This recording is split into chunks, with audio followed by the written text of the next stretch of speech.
No, not yet. Not really a super alcoholic drinker. So, I mean, the only time I probably would ever have it is if it's sitting at your house. I don't think I would actually go to the store and buy alcohol that often. So.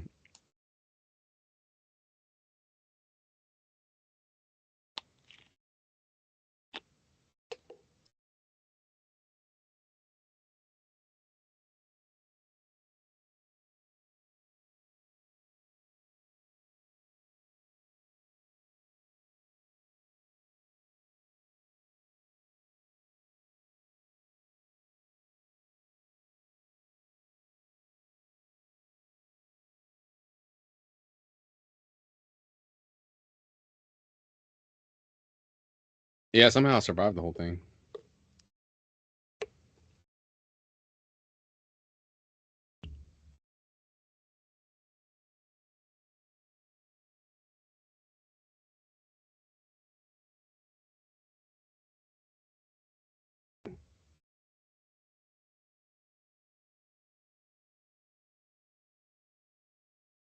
I mean, something was bound to fuck up since I wasn't on there, so it is what it is. Yeah, when it's two instead of threes, something always fucks up.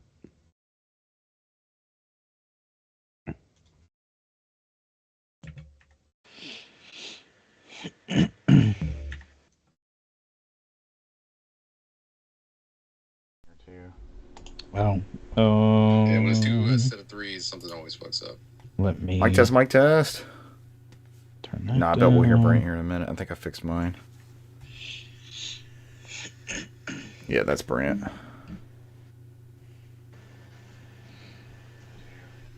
Well, yeah, when it's two instead of yep. threes, something always None fucks there. up. Let me. Mic test, mic test. Yep, I'm good. I know where to go find it. It's hidden. I know where to go find it every time. Fuck with me, OBS. Alright. Despite you constantly want to fuck with me. Yeah, we got our 3 people.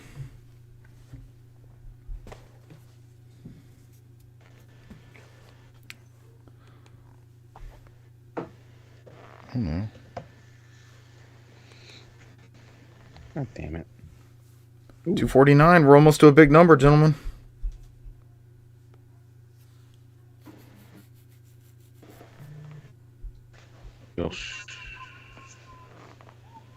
Just got invited to a party on Xbox. As you should.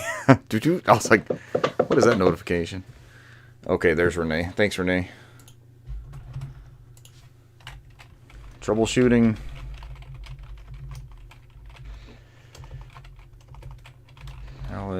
Which one is he using? Like Zoom Premium? I think so. Who knows with him? See if he still likes it. Time change messing with anybody? Well, I didn't wake up till noon, so. It kind of fucked up me over because I'm still one of the only people I know that has like a actual alarm clock by your bed. And, is there a reason for this? For the alarm, I like to turn my phone off at night. I turn it off, completely off. Completely off? Completely off. Really? I'm not getting bothered in the middle of the night. Nope. In the middle it's of the off. night. You turn it off. You power down. Turn it 100% down. Okay. So that's why I have the alarm clock. So I looked at the alarm clock this morning when I woke up, and it was like 7:51. I was like, I'm just gonna lay here for a little bit longer, and I kind of felt myself like slightly drift off to sleep, and I'm like, nah, I'll go ahead and get up. So I got up, got to the bathroom, turned my phone on, looked at my phone. It is 8:41, and I'm like, or it's 9:41. Yeah. I'm like, 9:40. What? No. What year is it? I didn't even. I was like, there's no way I fell asleep and was asleep that long. And so I had to throw in some laundry into the laundry room, and I noticed the clocks on the microwave in the oven. It said 8:50 at that point. I'm like, right, time change. That's why the clocks aren't matching up. Okay. I delayed just long enough the podcast one down here. I didn't fall back, so now I'm back on the right time. I never had to spring ahead. Mm-hmm. Track. Wait till Cesar comes back and we're golden. Clearance completed. Somebody said it was still on Xbox. I'm like, what? I cut my Xbox off unless it's just taking forever to shut down or something. Well, I mean, you're using Skype too. I don't know if. Yeah, that's what I was. you're That's signed what I in. was thinking. I had him check. He says no. It says you're on Warzone in a party. Like, huh? Not right now. I wish. I could have kept going. Oh boy. Shit was good. Yeah, that shit was awesome. Where's my watch list? Now I'm just humming Snake Eater to myself. Same. Yeah, I was telling Look what you did. telling Cesar a little bit about this yesterday, but I bought a bigger SSD for this computer, and I cloned it, and I go to swap it out, and it's not the same NVMe form factor, and I'm like, no. And he says when he looked into it Different. on this computer, it's like super expensive because it's like really small. I was like, damn it, because it's a 128 gig drive on this computer. I might just do what I was threatening before and start sending stuff to the like backup drive now that Game Pass doesn't require the C drive, because that was what held me back before. You just like for it to be on the fast storage, you know? Yeah.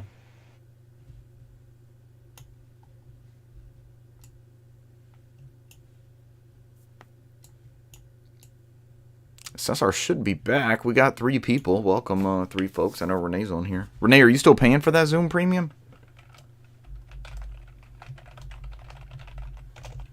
Renee just missed us. We were playing Warzone.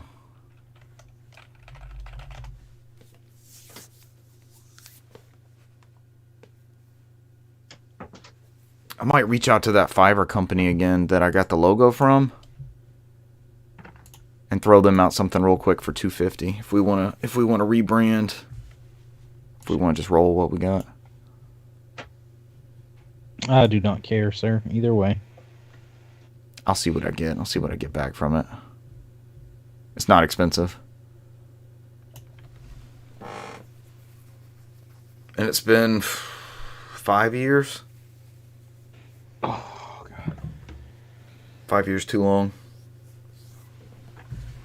All right, you guys ready to rock? Cesar, are you ready? Let's do it. Renee says he pays yearly. Okay, gotcha.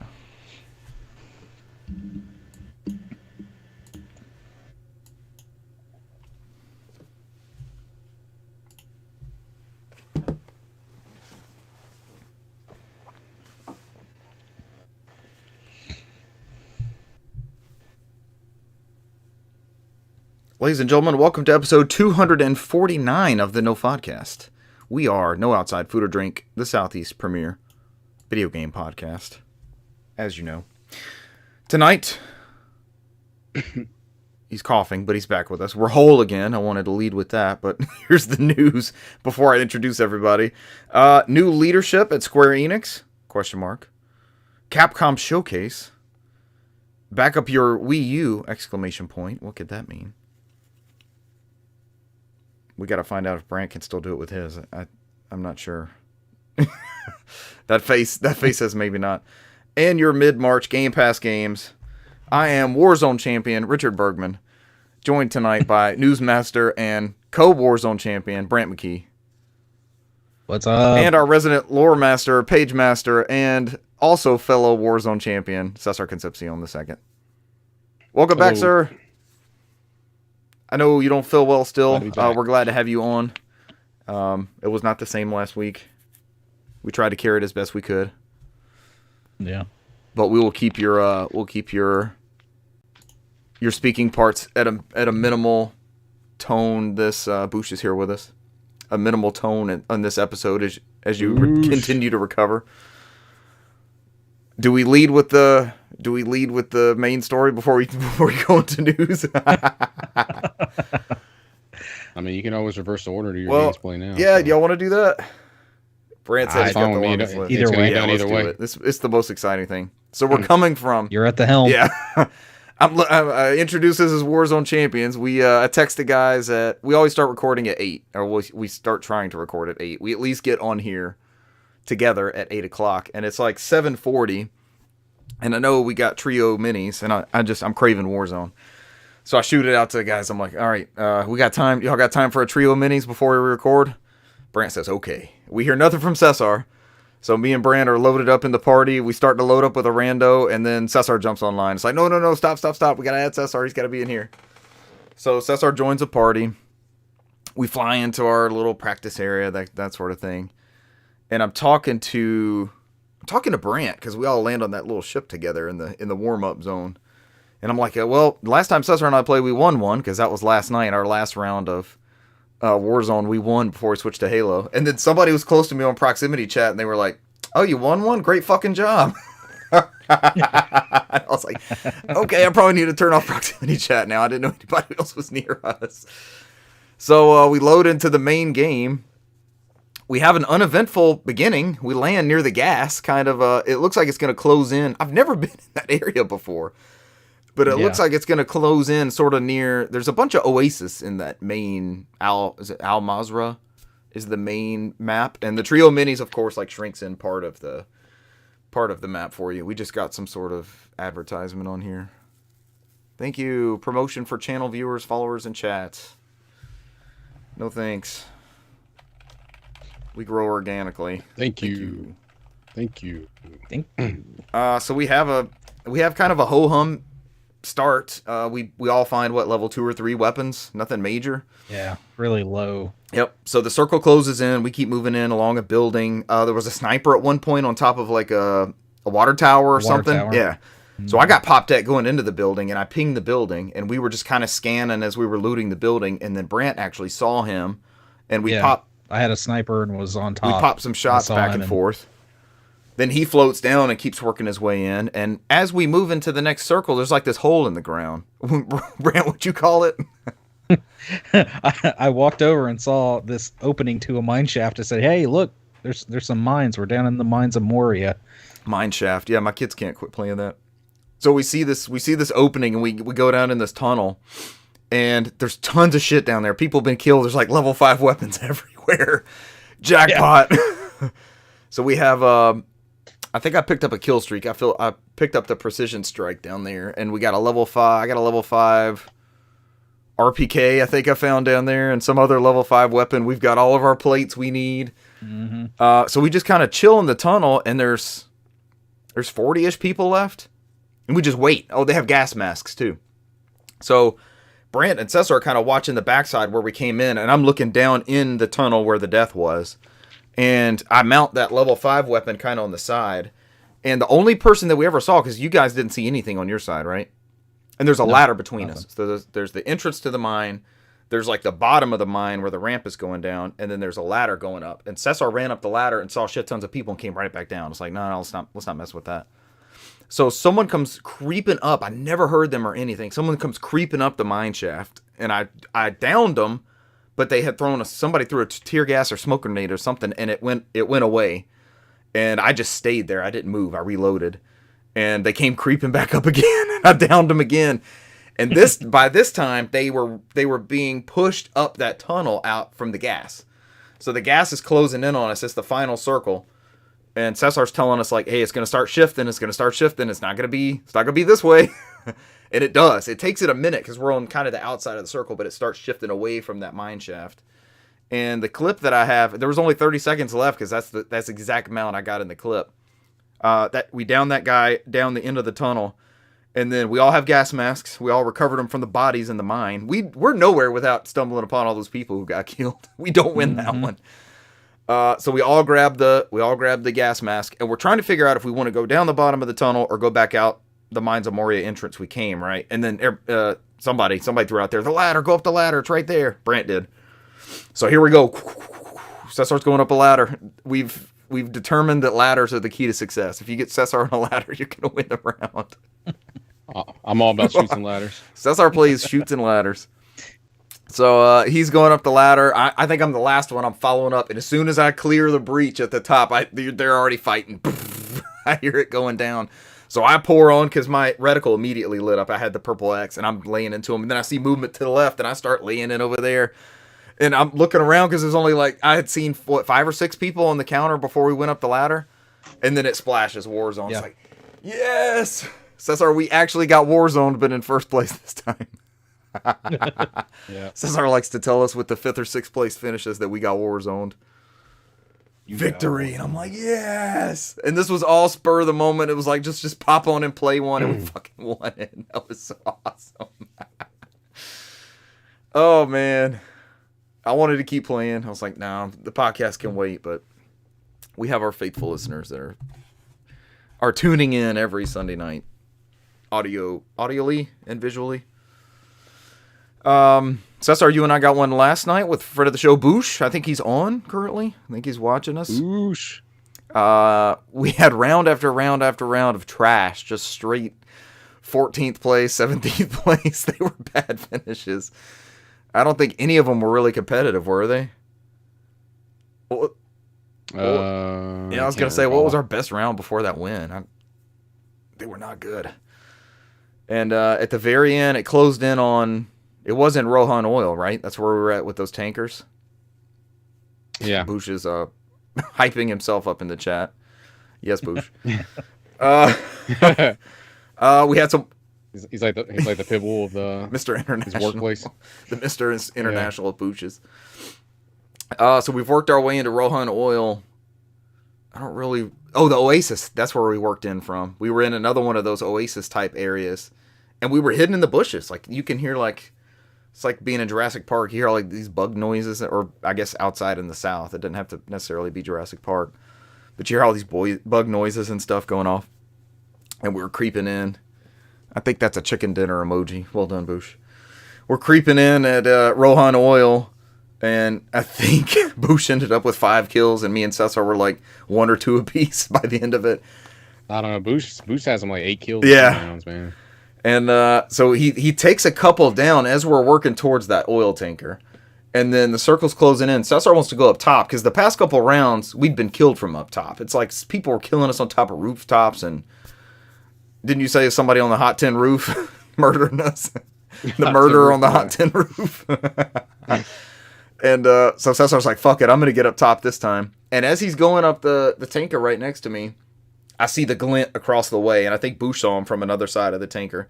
So we start laying into him, and one of the other of us got that last kill, and that victory splash screen went up, and I was like, yes, finally, at last. Another victory. It was hard fought. It wasn't easy like we made it look tonight. That was a pro-level job we just did. Yeah, I don't know I think what we happened just tonight. got That was a great route. That route was so we got smooth. so lucky. We got to remember those mines. It was perfect. And there's a way out. Yeah. After that, we skipped over to Halo. Halo's got the new stuff. It's now Season 3, so this is like the biggest overhaul that Halo's had since launch. It's got a new splash screen on the multiplayer. There's like a story bit to the campaign or the weekly event. Cesar, were you like storming through that weekly event too? We were getting credit for both when we were playing multiplayer. Yeah, I think I'm like on level 4. Yeah, I think I got to both, 5 maybe. in just an hour of gameplay. We played 1 hour of the double XP thing with the battle pass. Mm-hmm. I got the fire socks that Renee has. Yep, Boosh is super excited about his socks he got. That's the first thing you unlock, right? We should see everybody running around in those. I don't know, man. Looks like I got fire socks on. That's Brant, all it's like a I'm saying. glowing shield around your shins. It's like a soccer shin guard, but it's Nice. really weird. It's like humming up and down the leg, like. It looks like it'd be cozy, comfortable. Boosh is yelling Halo socks. So there's a new mode, and Boosh had told me about this, called Escalation.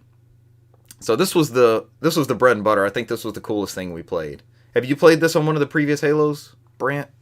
Because I think it's been around before. It's like gun game in Call of Duty. Somebody was telling me, if that analogy is No, I right. haven't. So you start off with badass weapons, We had what? Rockets and sword or hammer? Rockets and what? What was the other? It was another Rockets long and range snipes, powerful maybe? weapon. I forgot what. It might have been snipes. I can't remember because the next one up is swords and hammers. after the rock. So after rockets. it's 4v4, Brent, and it's we had the new map every time. Like, and eventually we got stuck on the Skyrim map. It's like got snow and stuff everywhere. I don't know what else to call it. It was good though. I liked it better than that other one, the chasm one, with the jumping over those different columns or whatever they were. That one I wasn't too fond of. That one was like, so Brant, there's a Skyrim map which is snowy and it's like multi-tiered, and there's an underground level, and you can like jump around these things and go up a middle section that goes up a ramp. It's just one of those like multi-tiered Halo good runs. Like the last game we did was Capture the Flag, and that's a good Capture the Flag one where you have all these routes that you got to cover, or you can defend from, or take the flag, that sort of thing. But in this escalation mode, and the other one's like 2 long hallways, top and bottom, and then some other interconnecting areas along the middle, and a couple places with ramps that go up and down the sides. But it's mostly, what's that Halo 1 map we like where we shoot across on the is it like shipyard or something? I think so. Yeah. With the dividing in the middle. Yep. And you got to use the portals to go back and forth to each side. Yep, use the portals. Except there's no portals in this one. But in this escalation mode, you start off with these badass weapons, and the weapons get worse and worse, like the more difficult ones to get kills with. And as you get kills as a team, you can swap loadouts. And it's an escalation to see who can finish out the loadouts fast enough, or fast first. And it ends with oddball, so you're having to melee kill these people with the skull. Yeah, that's how it ends. But there's a new thing. It's like the bubble shield. You throw down this globe. Oh yeah, You've seen that thing? The shroud or whatever. It's what do they call fucking it? chaos in there. When it gets in there, it's just bows being thrown nonstop because you can't see anything. It's like fog of war in there for everybody. Looks like the Roshan gun from Apex. It does. It's pretty crazy in there, but that's what it gets down to the end of it, because then all you're trying to do is like throw a bunch of those bubbles down and trap all these fuckers into bubbles and start swinging and hitting them with the oddballs. Renee says that King of the Hill was garbage. Yes, we got beat on a King of the Hill. No, we won the King of the Hill one. No, that was great. Get out of The here. King of the Hill was great. One. Yeah. The first... No, that Capture the Flag, we did end up winning. That was the one I was regretting. Yeah. Okay. Because remember the one we did with Boosh? Boosh was like, "Nah, let him have it," and we fought back. Yeah, because we I for like failed 30 minutes. when they scored that second point. I failed. I killed 2 of them, and I was wearing out the guy with the flag. Brant, this was an easy kill. It's 1-on-1, me and the guy with the flag, and I died out of nowhere. He got me when Renee was watching. Renee just started laughing on the kill cam, and they scored on that, and I was like, "It's not meant to be." And even Boosh was like, "Just let him have this next one." And we actually fought. We had no business winning this round. Oh, they were pissed, man. We were supposed to. They lose had that, to man. be hot. We came back and won. They were better than us. They should have won that handily. Yeah. And they had a guy named XX, the old Xbox Live naming. It was XX Sack of Nuts. And as soon as Sack of Nuts, yep. As soon as I killed him, I teabagged him. And then the next time he got me, I saw him running over, and it went on from there, man. It was classic Halo.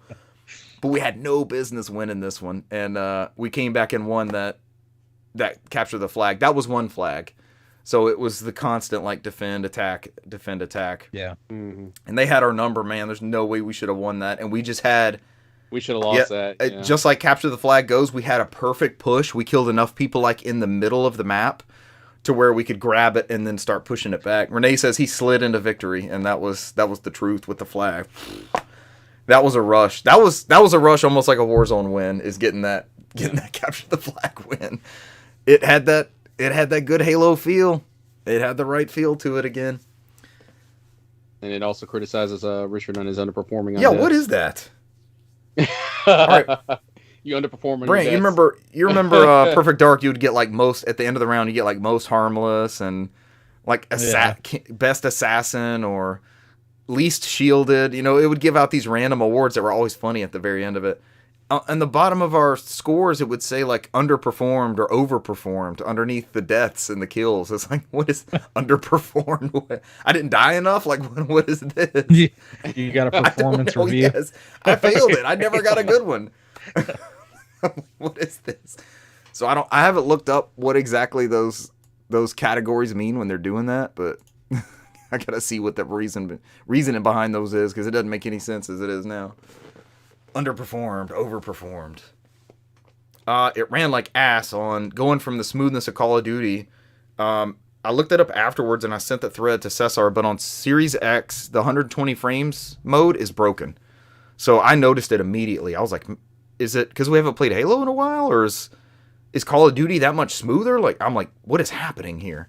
And it was just, it's admittedly on Series X, it's just jank. And Cesar, you said it was kind of suspect on PC too, right? Yeah, I mean, when we first loaded in there, it was kind of stuttery. Boosh says Halo accolades. Yes, we did get some Halo accolades. We need to come up with our own. Yeah. Or are we just going to leave it as underperformed and overperformed? Underperforming deaths. Underperforming deaths? Underperforming my deaths. Is it up there with embarrassing Halo? I don't know if anything ever beats embarrassing Halo, because somebody came out and just called shit on me. So I'm like, that's fine. That was our community, sir. This is the community you serve every week and on your streams. Hey, man, I'm here for it. I hope they come every week. Yes, please tune in every week. I'll be there. I'll give them a thumbs up. Like, nobody said I was good. I don't know what you signed up for. Disappointing Halo. Yeah. And I put in there like top tier Halo, top 10 player in the world. There is a thing with that, because even my kids watch streamers, and it's on like the Roku Kids and Family thing. But I think they think they're always good at the game. So maybe there's this like stigma or this expectation that so-and-so is like good at the game.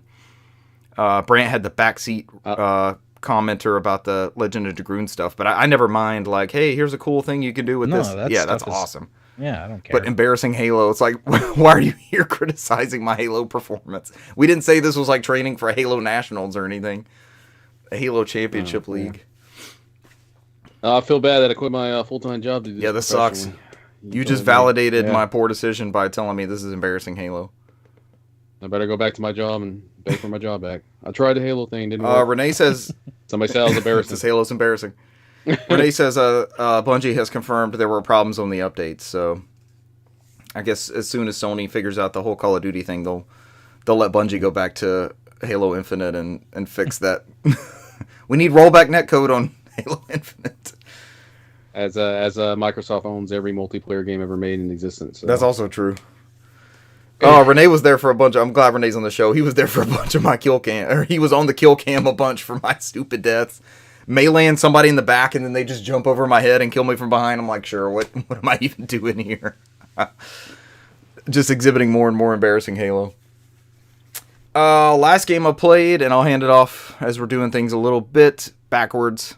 Should we always play a game leading into the show? If I was savvy enough, I would stream us playing, and then it would lead into the... Come for the embarrassing Halo, stay for the embarrassing Halo updates via their blog post. The last game I played was Metroid Prime Remastered. Brant, did you pick it up yet? Are you starting to go? You starting your playthrough? I know yours came in. I popped it in the Switch today and got my physical rewards. Okay. That's about as much as I did. I got to remember to redeem those gold coins. I keep forgetting. You have like a year after you first pop it in? From the... Sounds about right. I want to say it's with... You have 1 year within the calendar date that the game releases. Oh, God. It's not even when you picked it up. To claim those points. Okay. No. All right, so I'm not like sitting on this enormous backlog of Nintendo points. There's no telling with them. I won't go mass through and pop in all those carts and try to redeem stuff. I fucked up years ago when they were about to end that My Nintendo Rewards or whatever the... Remember when you would get a code in like the 3DS and the Wii U ones? So I panicked one time and went through my whole collection and pulled out those leaflets and entered all of them. And so I have and never put them back. So I have this stack of unfiled. I've got to look at these things. And it usually has a hint on the game. Like, did you enjoy Donkey Kong Country Returns 3D? Try these games. Like it always had some recommendation on the back. So yeah, I just need to complete the puzzle one day and go through and find which games those go to and throw those codes back in there. It was either last week or 2 weeks ago where I was like, I think I'm done with all the suits and visors. I got a bunch of shit. And then last week I got a whole lot more. But now I know I'm done. The guide I glanced at to kind of figure out where to go next, it said this is the last mandatory update. So I've got the X-ray visor, I think I had gotten on last week's episode, and now I have the Phazon suit. So I have the last suit, which is like this jet black, awesome. Samus looks like a complete badass now. Which, I was okay with the... What was the last one? It wasn't the plasma suit. Whatever that last suit upgrade was. The fusion suit? Does that sound right? It might have been the fusion suit. But you don't exactly get the Metroid fusion suit. Whatever the last one was is like the purplish, reddish. It's got a different look to it. I didn't hate that one because you hardly ever see Samus, but the black one is really dope. When you save and it goes through that part of the cutscene, or when you reload from playing something else, you see Samus in that suit. It's just really cool. It was hard to get. I had to beat the Omega Pirate, and I legit had to look up. This is the first time I died in this game. I legit had to look up how to beat this thing. It was pissing me off. I wasn't making any progress. And there's a flow to the Omega Pirate. You have to do like an X-ray scan to find out where they go, because they cloak after you take out a couple parts of the body. It's a super elite pirate. So you've got the regular space pirates, you've got the elite pirates, who I've fought a couple of those, and then you've got the Omega Pirate, which was like a super massive version of this one. And the annoying thing with the elite and the Omega Pirates is they'll occasionally just throw up their hand, and they have like this energy thing. You can't shoot at them while they're doing that. So you're constantly strafing and try to stay out of their melee attacks and stuff like that. Because what they'll do is if you shoot, it goes straight into that vortex thing, and they shoot it back at you once it builds up. So it's this song and dance of like, okay, let me wait for you to put that thing down, then I could shoot you in the right place. But when you take down, there's 4 zones on it that you can scan and figure out where you have to hit this Omega Pirate at. It runs over to Phazon and like rebuilds itself. But you've got to find it with the X-ray visor and shoot a super missile at it. Who'da thunk? And that stops it from like regaining its power. Because the first time I died, I've got all but 2 of the energy tanks, I think. And it was like a 25-minute battle. And I'm like, I got to this point. I got as far as I could go. Metroid Prime is great. This is it. I'm done.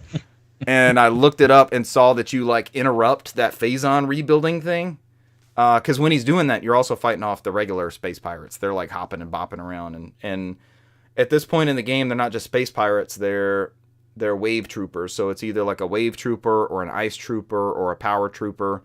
You have to switch beams with Samus to kill the corresponding. Yeah, so I'm like, this is fucking annoying. I'm too what feels like some sort of padding on sort of at the end.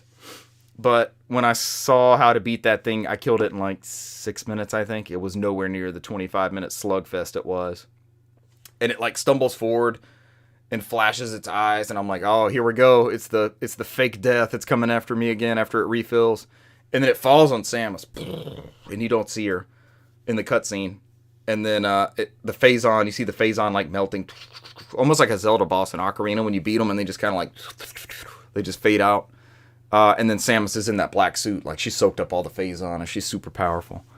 So, where I'm headed next, I've got all the items. I've got all the suits. I have 4 of the 12 artifacts. So, similar to Brant's Triforce quest in his Wind Waker epic conclusion, I've got to backtrack to certain areas and find the rest of these artifacts to open up the meteor that all this Phazon and everything came from. So, I know that the Metroid Prime battle and the Meta Ridley battle are coming up. They're going to be in the center of that crater thing where the Chozo had sealed off the Phazon all those years ago. The lore is good. I'm not scanning anything anymore. That's one of my favorite parts of this game is you get so much lore through the pirate data entries and the logs and trying to figure out or the space pirates like adjusting to Samus being there. Like, oh, we got to introduce this type of weaponry, or now she could do a morph ball. We've tried to do the morph ball, and everybody's dying trying to reproduce that technology. There's real cool bits in the scanning, and I'm not doing any of that anymore. It's kind of just a fetch quest now, I think, for these things. So hopefully by next week I've beaten Metroid Prime. But those are my games played this week. Nothing but Warzone dubs. Let's go. We could be jumping to our death right now. I guess for me, I haven't played much. I think I did try out this with Metro Prime. Yes. How's the controller? We need a review. It's very, very good. I mean, I like the whole fact that it's magnetic. Cesar, what were you holding up for the audio folks? It is NYXI. It is How do you pronounce that? Nixie. It's basically Nixie, NXS, right? The band? That works too. It's the Nixie GameCube for Switch PC. Beautiful It does look indigo. beautiful. It looks like a GameCube nice controller. Wavebird.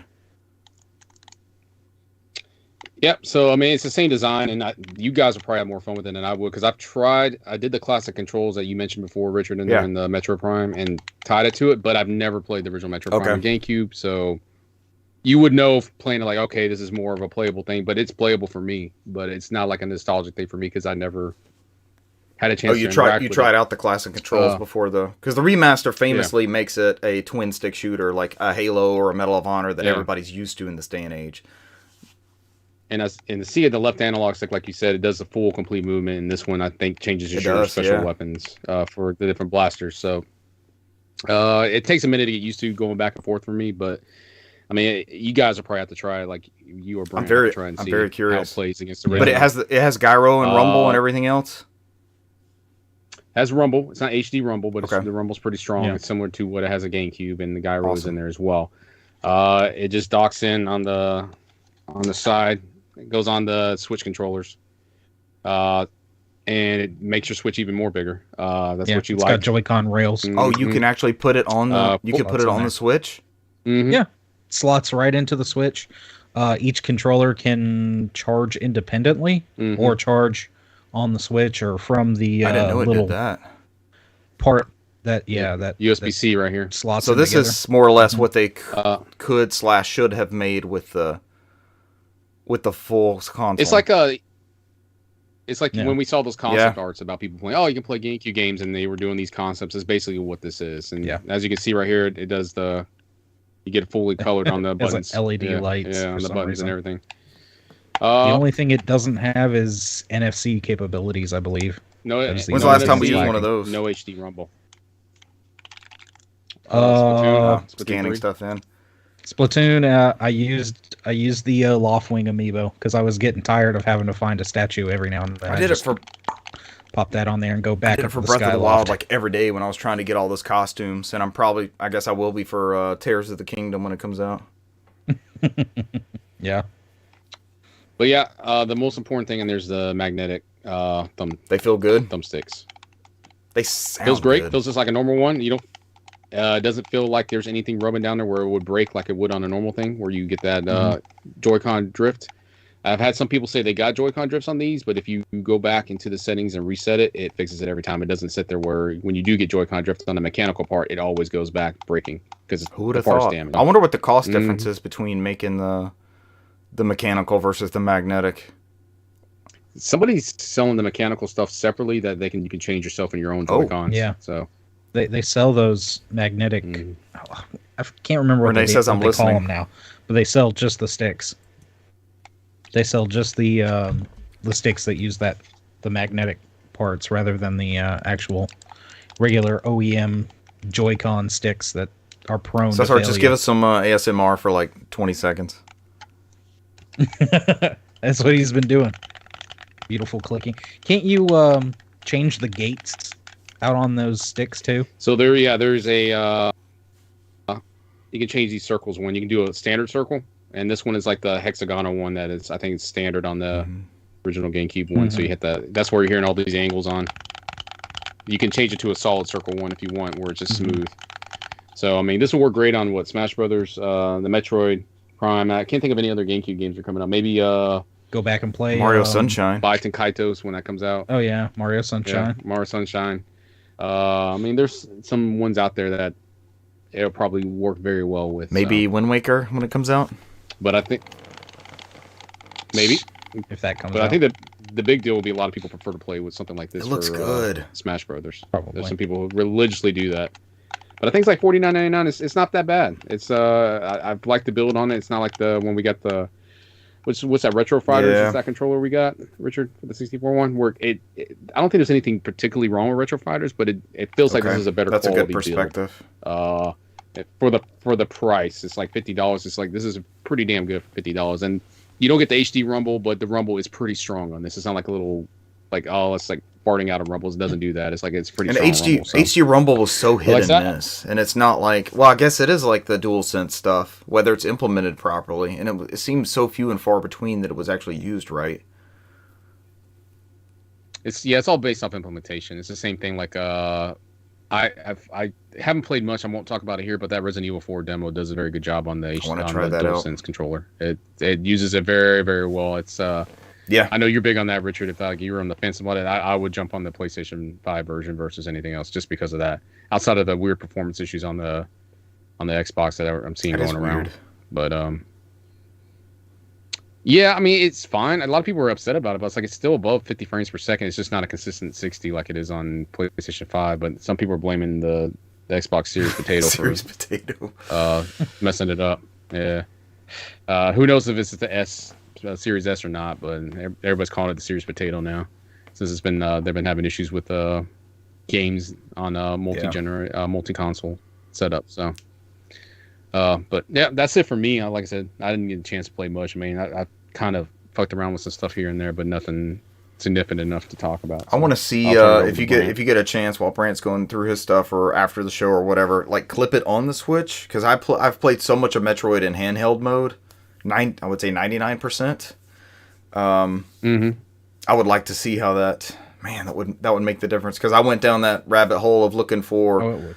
I think you sent it to me for the regular Switch, the Orsley like ergonomic thing that you could like pop it down into. And I tried to put my OLED Switch in there. It worked, but it was like constantly mashing down on the volume button. So I was like, it's not meant for this. Yeah.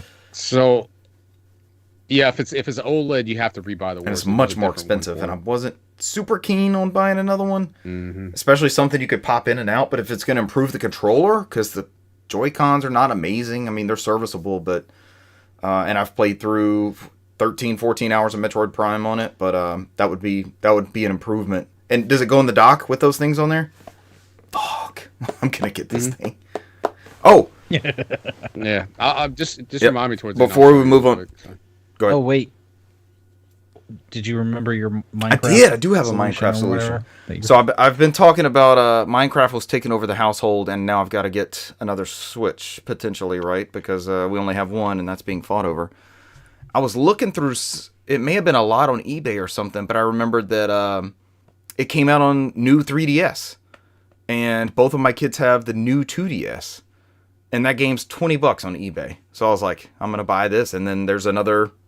We've got another setup, and I don't have to be out another. I know the Switch purchase is probably coming up, but maybe we'll get lucky and there will be a Switch successor before then, and then I can. I mean, it works because I don't think you have to worry about all that server nonsense. Just kind of update it and go from there. I mean, it's going to do what it needs. I think so too. For them, so I think it'll be fine. Yeah. I mean, it's not like they're going online and downloading SpongeBob skins or something like that. So and I think they've never like asked about an update or anything. And they're watching, like I said, these Roku friends and family. They're watching these old builds where people are doing. I'm assuming they're old. I'm assuming they update Minecraft all the time, and they're like able to keep up with those builds. Like whatever the castle they're doing, they can do the same thing. So I know they're not too far off from whatever versions those are. Thanks, Brand. I was gonna forget that. So I have a solution. I'm only out $20 instead of the refurbs are on Nintendo site for $170. The lights, and then another copy of Minecraft, whatever that was gonna be. So Brand, I'm about to hand it over to you. I was cleaning out some stuff this weekend. It's actually, you can't see it from here, but it's actually cleaner in here. Astoundingly, it doesn't look like it. And I found this. You guys remember when this was? You remember when this was in stores? We had a whole bunch of these in my store, and this is a Nintendo GameCube preview DVD. We've got the games you want. So this is part of that like year 2 GameCube era where they're just getting their lunch eaten up one side and down the other by PS2 and eventually Xbox. We've got the games you want: Metroid Prime, Star Fox Adventures, Super Mario Sunshine, Animal Crossing, Mario Party 4, and then a bunch of third-party stuff under there. The ironic thing about this, because this was available on like store countertops. You went into Walmart and you could just grab this preview DVD. It is a DVD-ROM. What can you not do with your brand new GameCube that you want to know what games are coming out? At all. You have to pop that in your PS2 or DVD player. That's or how computer. you do it. Put in your PS2 or your Xbox. That's how you get people on the GameCube side. I popped this in my computer when I found it, and I was like, let me see what's on here. And there's some really cool, like Metroid Fusion was coming out, so they're showing off a little Metroid Fusion. There's a history of Metroid, since it's got the upcoming Metroid Prime on the cover. And it's a little, like the looping DVD menus. You can click a title on one of the menus, and it'll take you to like a synopsis of the first Metroid, and then Metroid 2 on Game Boy, and then Super Metroid. And it's got like a little looping video in the top corner and a synopsis of the game. And that's pretty cool. But there's also wallpapers on here, so I might look and see if those are somewhere. I don't think this is like a rare disc. I think it was pretty common. Like when we had it at my store, it was at Walmart and Best Buy and everywhere else I went. But yeah, but where are most of those? Where do in they the trash. probably end up? In the trash. Probably in the trash. But there's a bunch of different Star Fox Adventures wallpapers on here. There's a bunch of Metroid Prime wallpapers. A bunch of GameCube ones, like GameCube fonts and things like that. And yeah. Oh God, Brand, you just reminded me. I don't mean to interrupt, Richard, but somebody can steal bookcases or ended up in the garbage dumps in Australia. Like it's like ET, like they're finding them like all over the place over there. Really? Like that's they already got rid of so many of those? Yeah, because they were talking about how it underperformed, and somebody legit did an article like they're finding them in like dumps, like the steelbook cases, because they didn't sell enough copies with the game. So. Y'all saw that. I have no sympathy for them, but y'all saw that Funko Pop buried like $10 million of inventory in a desert somewhere. Oh God, ET style and like Forspoken steelbooks. Like you couldn't give those to some kids. Like how is that the most economic thing is to bury them somewhere? I mean, my toys for tots. Donate them somewhere. My dreams to get my hands on the Falcon shirt where they won the Super Bowl that they give out for free. You've seen mine, haven't you? I have one. Oh, okay. I know you have one. That's what I said. I got to get one. Yeah. I found that in a local Goodwill. I almost shit myself. It's like no way. All right, Brand. I think the balls. I mean, if we could do that every year for every team, I'll do it. I'll buy it. Get the losing Super Bowl thing as I reach for my one and only Funko Pop that came from a friend of the show, Robbie. And I don't hate this one. He brought you in the culture, man. I don't hate this one. If there's one to get, it's a GameStop exclusive. That makes it partially worse. Brant reaches for his Days Gone Funko Pop. I have a couple of them. The last one I bought was Yu-Gi-Oh! Related. It's the Pharaoh sitting on the That's throne. a big-ass box like mine. Is that like a special one?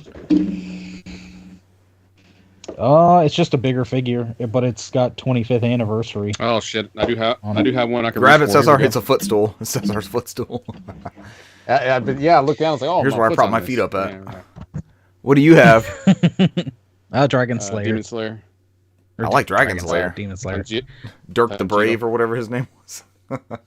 Dirk. Came with Princess Daphne. When I pre-ordered the game, they gave it to free from Best Buy. I was like, I think it was like back order for 2 months. I was like, I kept in. I was like, you guys don't have to send this to me. And they're like, no, you're gonna get your free pre-order. I'm like, I don't care. So Brant is still the only one to have paid for a Funko Pop. Let's have that on the.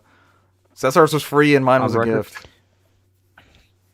I think I have like a couple more Yu-Gi-Oh ones, and I have a Shantae one because I really like Shantae. Did it give her like totally dead eyes again? Yeah, kind of, but it looks all right. The dead eye thing. I like it. I can't say shit because I've bought so much random good at smile shit. So Brant, you spend your money on it. Yeah, we don't shame unless it's Funko Pop. I have way more Amiibo than. And they did, Funko in my Pop. opinion, they did a good job with those. Amiibo's all over the fucking place. They actually look good though. Yeah, they look really good. All right. So as far as my stuff goes, played Warzone with friend of the show Russell Yu, and myself, of course. We played a few rounds. Got close to winning a couple times. Got destroyed a couple times, I think. But we had this round where I really doubted. I think we had won the 1-1, and we came back. We jumped in another match, and immediately we're starting to get popped at. Was that Monday? Did we win one Monday? People on our I thought we got one. Yeah, I thought we won 2. I could be wrong. I remember that. It took me a while to remember this because I was like, I think so, but I remember this win vividly because we were getting popped out like crazy from behind, and we kept going down this hill, and we kept getting chased by these guys, and eventually, we stopped seeing them, and we walked up right behind two people, and I killed one, killed another. I think Russell came around and down the last guy. That was a team kill, team wipe. Finally then getting somebody else in the back, like I always get shot in the back. Yeah, and we kept doing that. Like we did that a few times that game. We went through this warehouse, and there was a couple guys in there. We popped them, and then we kept watching this warehouse, and we were watching the. It's like it looks like a bombed out, like big spiral carport is the only way I can describe it. The concrete thing. There were two snipers up there, and we kept watching them. And I think Russell popped shields on them a couple times. And eventually we ran around, and we wound up in this building, and it was us and another like 2 or 3 people, and we're in this stairwell, and the gas is coming in, and we're to the point where like the circle, we can't even see the circle anymore. We're in the gas, and we're on this stairwell. The guy comes in at the bottom of the stairs. I think Russell killed one guy, and then Russell got downed. You got downed. I'm upstairs running around. My gas mask pops, and I'm getting damaged by the gas. And you're like, you're both. Like, oh yes, I do remember this one. I do remember this one. And so I run down. Russell has like already died. I grab you. I was telling you to go. Yeah, like, go, Brant. Go get him. Go get him. Leave me. And my health is. And I had the durable. I had the durable gas mask. I had the long term one. Yeah. I was like, I'm not gonna make it. So I res you. You're up. You're like putting your plates in real quick. I run to the bottom of the stairs. There's one person left. There's one person. There's one person left, and I turn and look out the doorway, to my right, and the guy like runs past the door, sees me, and shoots me, downs me. And I go, he's out the door. You come around the corner, and he goes, Warzone. I forgot that win. That was such a good win. That one was a well fought win for us. That was all Monday. Credit to you rezzing me and me having the durable gas mask. If I don't, just like in the tunnel tonight, if we don't find all that shit, we don't get out of that tunnel and go up the ladder. If I didn't have that durable gas mask after you rezzed me, that was going to be toast, and that dude would have gotten to all 3 of us. Yes, I forgot about that one. That was a good one. Oh, I never get tired of Warzone other than stories. that, I continued to stream some Legends of Dragoon. I fought the Green Tusk Dragon, and oh my gosh, I forget his name. But Lavitz knows him as like basically somebody that used to serve with his father and then deserted. I saw you fight a lady too, I think. The town of Was Basil. it a lady you were fighting at one point? With armor, like she had this big armor on. Oh, yeah, that's so. I beat the dragon and the dragoon, and Lavitz gets the green dragoon spirit passed to him. So now I've got 3 dragoons in the party. But the big thing with that green tusk dragon was like he emits poison, and Shauna had like been acting weird since we entered the forest where the dragon was, and like as soon as we finish, she like kind of collapses, and so we've got to rush her to the nearest town, and we're trying to talk to the doctor, and the doctor's like, yeah, I don't, it's like her mind's sick, it's not her body. And I do what I can, but dragon poison, it's it's kind of like a legend, I don't know what to do. An otherworldly element or ailment in her case. Yeah, he says there's like one thing that can fix it that I know of. It's supposed to be like this, what was it called? Like a Dragonia plant or something like that. Some kind of plant. And that sends you to your next destination. Yeah, you hunt around the town because the town you're in is a big trading town. And so hopefully you can find it in there. Of course you can't. but you get a hint about where it could be. So you have to backtrack through the forest, go up to this other place, and you wind up in the temple, or the shrine of Shirley, which you find You out mean Shirley's is, temple? Shirley's temple. Shirley is the former dragoon of the white dragon spirit. And you go through this area that's filled with like these booby traps, and you find these chests that are normally have items in there, and it's like, haha, no treasure here, and has all these little things in there. And you get toward the end, and a guy pops out. His name is Drake, and he's like, I know you're here trying to search for the treasure. And the fight with him is horrible. He has a decent amount of health, and he does like two different like big moves where he throws out bombs, and they're the old cartoony bombs with like the Jolly Roger on them. They have the freaking wick at the fuse at the top is just slowly going, but you've got like 4 turns, three or four turns, I think, because the bombs like slowly roll towards you, and they do a good amount of damage. So you either have to attack the bombs, or just right before they get to you, just brace for them and defend, which tends to be the easiest way. Because if you want to get through the fight, attack him, and then once they get closer, just brace for him. Brace for it. He throws up like a wire mesh barrier kind of thing. And then you have to attack the barrier before you can attack him. And he does these things several times throughout the fight.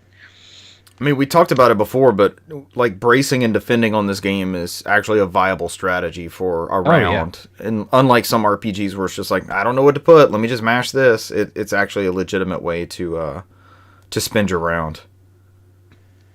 But after you down him, he's on the floor, hurt, and the spirit of Shirley comes down.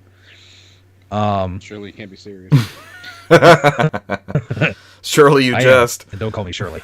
Don't call me Shirley. Good old airplane. Yes. Who had an airplane reference on their podcast bingo? So, Rose recognizes her, which is a little odd.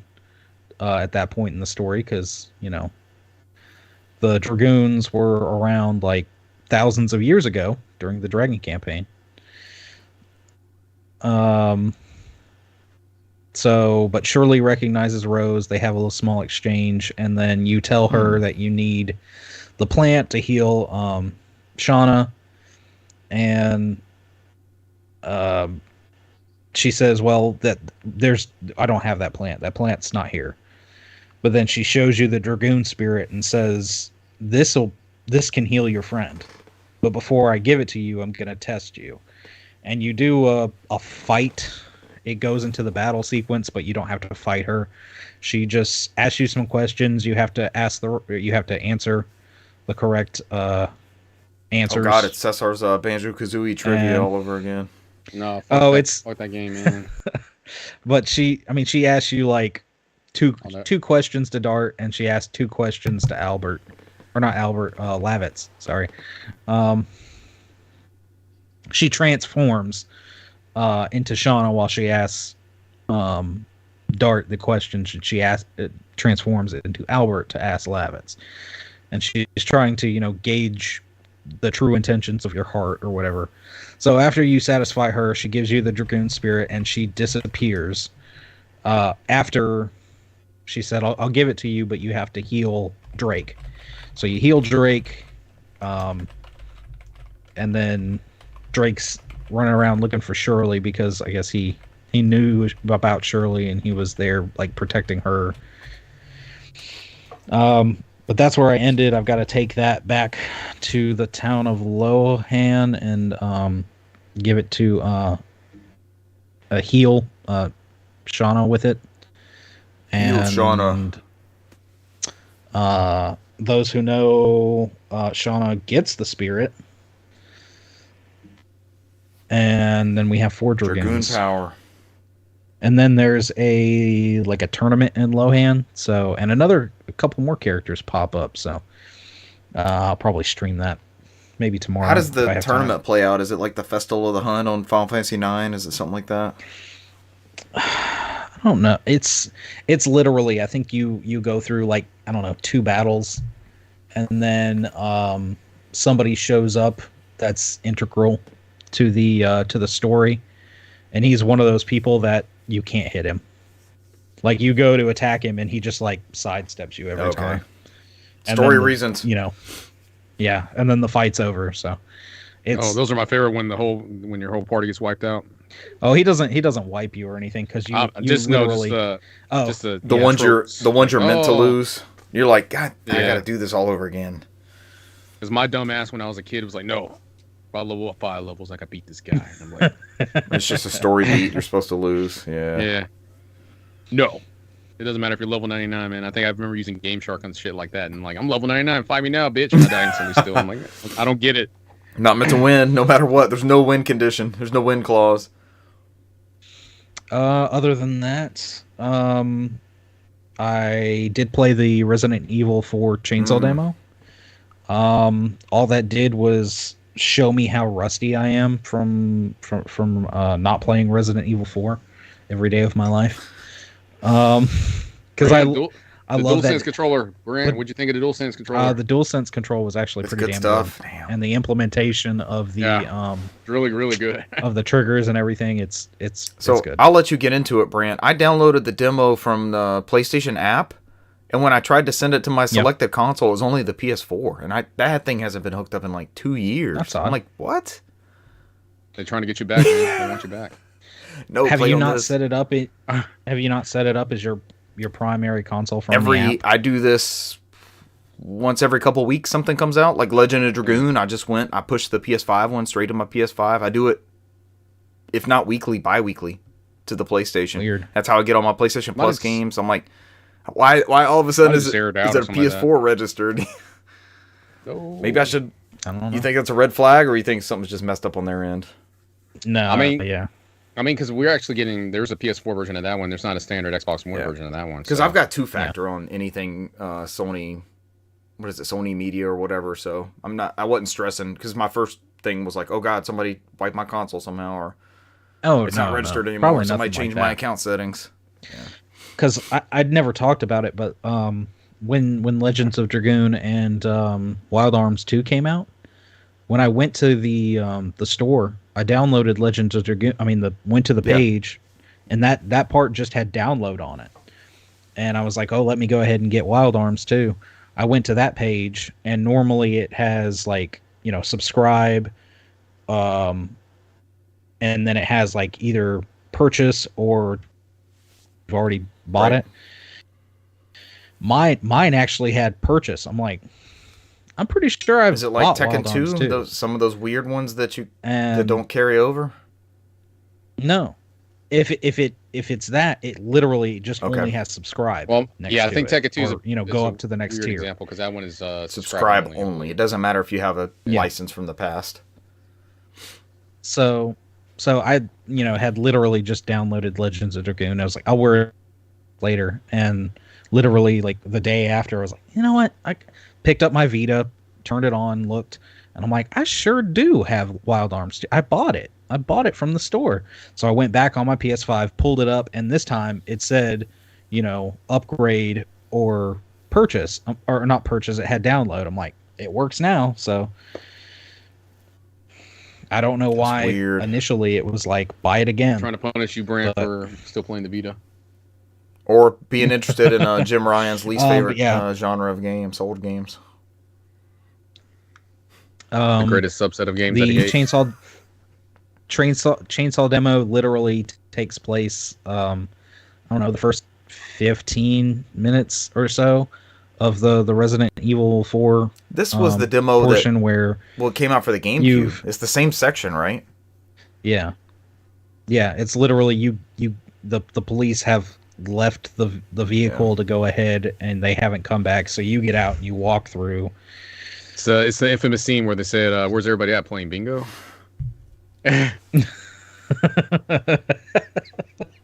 That fucking killed me. Where's everybody going? Playing bingo. Play bingo? That's where everybody's Like, running what to. the fuck is that shit? Always suspect bingo. There's an awesome round of bingo occurring somewhere nearby. Where's my stamper? The missus sat with me when I played this because she sat with me and watched me play Resident Evil 4 at least a few times. What do you usually play through on? And she was. What do you usually play through on Resident Evil 4? Huh. Just whatever's. Oh shit. Yeah, I'm telling you, every time that game, I think I had it on GameCube, and then I sold it, or not sold it, or traded it in. I know I bought it on when it came out on the Wii, and I think I kept that version, and then eventually bought the GameCube version again. And I think I've got it digitally on PS3. Physical PS4. I've got it on Quest. It's one of those that, like, every time it comes available, I buy. It's like Symphony of the Night. Yep. Because it was my first full, like, immersion into a Resident Evil game. And I remember when the demo, I was in retail when the demo came out, and I wasn't even working that day when we got them in. And my coworker was like, "You got to come up here. I cannot believe the GameCube is doing this." we sold so many GameCubes off that demo because we just popped that demo into the kiosk machine. It was like Shadow of the Colossus, I remember, being one of the other titles we sold like this. You just put it in, and somebody grabbed the controller, and you hit go, and it literally sells itself. Yeah. But she was loving, of course, I mean, the way it looks good, but it looks just like all the rest of the, the remakes and everything. So expect the similar. It doesn't look bad. It looks nice. It's a new generation RE4. She was having me stop every time there's like text or something, or when they were talking, because she's like, I'm trying to listen and see what they're saying. And like at the end where the bell's ringing and they're walking into the church, she goes, they're saying like they must serve. Yes. And so she's like translating the Spanish. She's like, where are you in this one? I said, it's a very unspecified country in Europe that is Spanish speaking. That's all. Like, that's all you get. The president's daughter. They're very nondescript. So you had the chainsaw guy chase you around, and it's the whole like playground of that opening part. It is exact. Yeah, it's the I would have been playing it with a stupid push to the PS4 that's not been hooked up for 3 years. That's not nice. Running around. What? Stupid push to the PS4 that's not been hooked up for 3 years. She said that's not nice. Yeah. That's classic. Thank you, Siri. I guess she thinks that you called her stupid. Stupid push that thing. Well, stop trying to get on the podcast, Siri. Bizarre. Nope. Does she do that any other time? Only this podcast, and I have no clue what trips it. No clue. Weird. But it's just as I remember. Running upstairs. Watching the guys climb up the ladders, kicking over the, running around, just it's good. It's good memories. Did you play with headphones? No, I did not. Okay. How did the audio sound over speakers? It sounded fine. Yeah. I'm sure it sounds even better. They probably are implementing the 3D audio like they have been. I bet they are. So. I'm kind of disappointed the Xbox One is garbage because it's been like a year ago there was a Target buy two get one and they did not have the PlayStation 5 version up. So I got the Xbox One as like a placeholder just to have something. Yeah. Maybe they'll let me return it for the other version, like in store or something. I don't know. That'd be nice. They'll probably prorate it. Like, we'll give you $40 for this one. The other one's $70. No. So right now on Wii U, just for everybody, there's several games that are on sale since you only have like a couple weeks. Are we going this route? Capcom has some stuff on sale. Yacht Club has Shovel Knight on sale. How much is that one? has the Shantae games on sale. I think most of these games that usually sell for $19 are like $2.99. I know a bunch of the I picked Capcom up- games are. Yeah, I picked up Resident Evil Umbrella Chronicles for $2.99. And actually started playing that. How was that? I used to own this game physically. Yeah.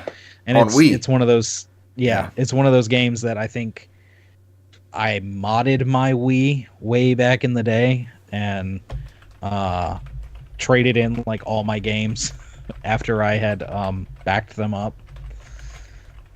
Because that's the point I was getting to. I know all these sales are coming up, but I'm already convinced I'm in this sale genre, and not the sale that's a lower price, but rather the buccaneering type of sailing for some of these titles. But I get $2.99 is still supporting them if that goes towards fleshing out your library digitally officially, I guess.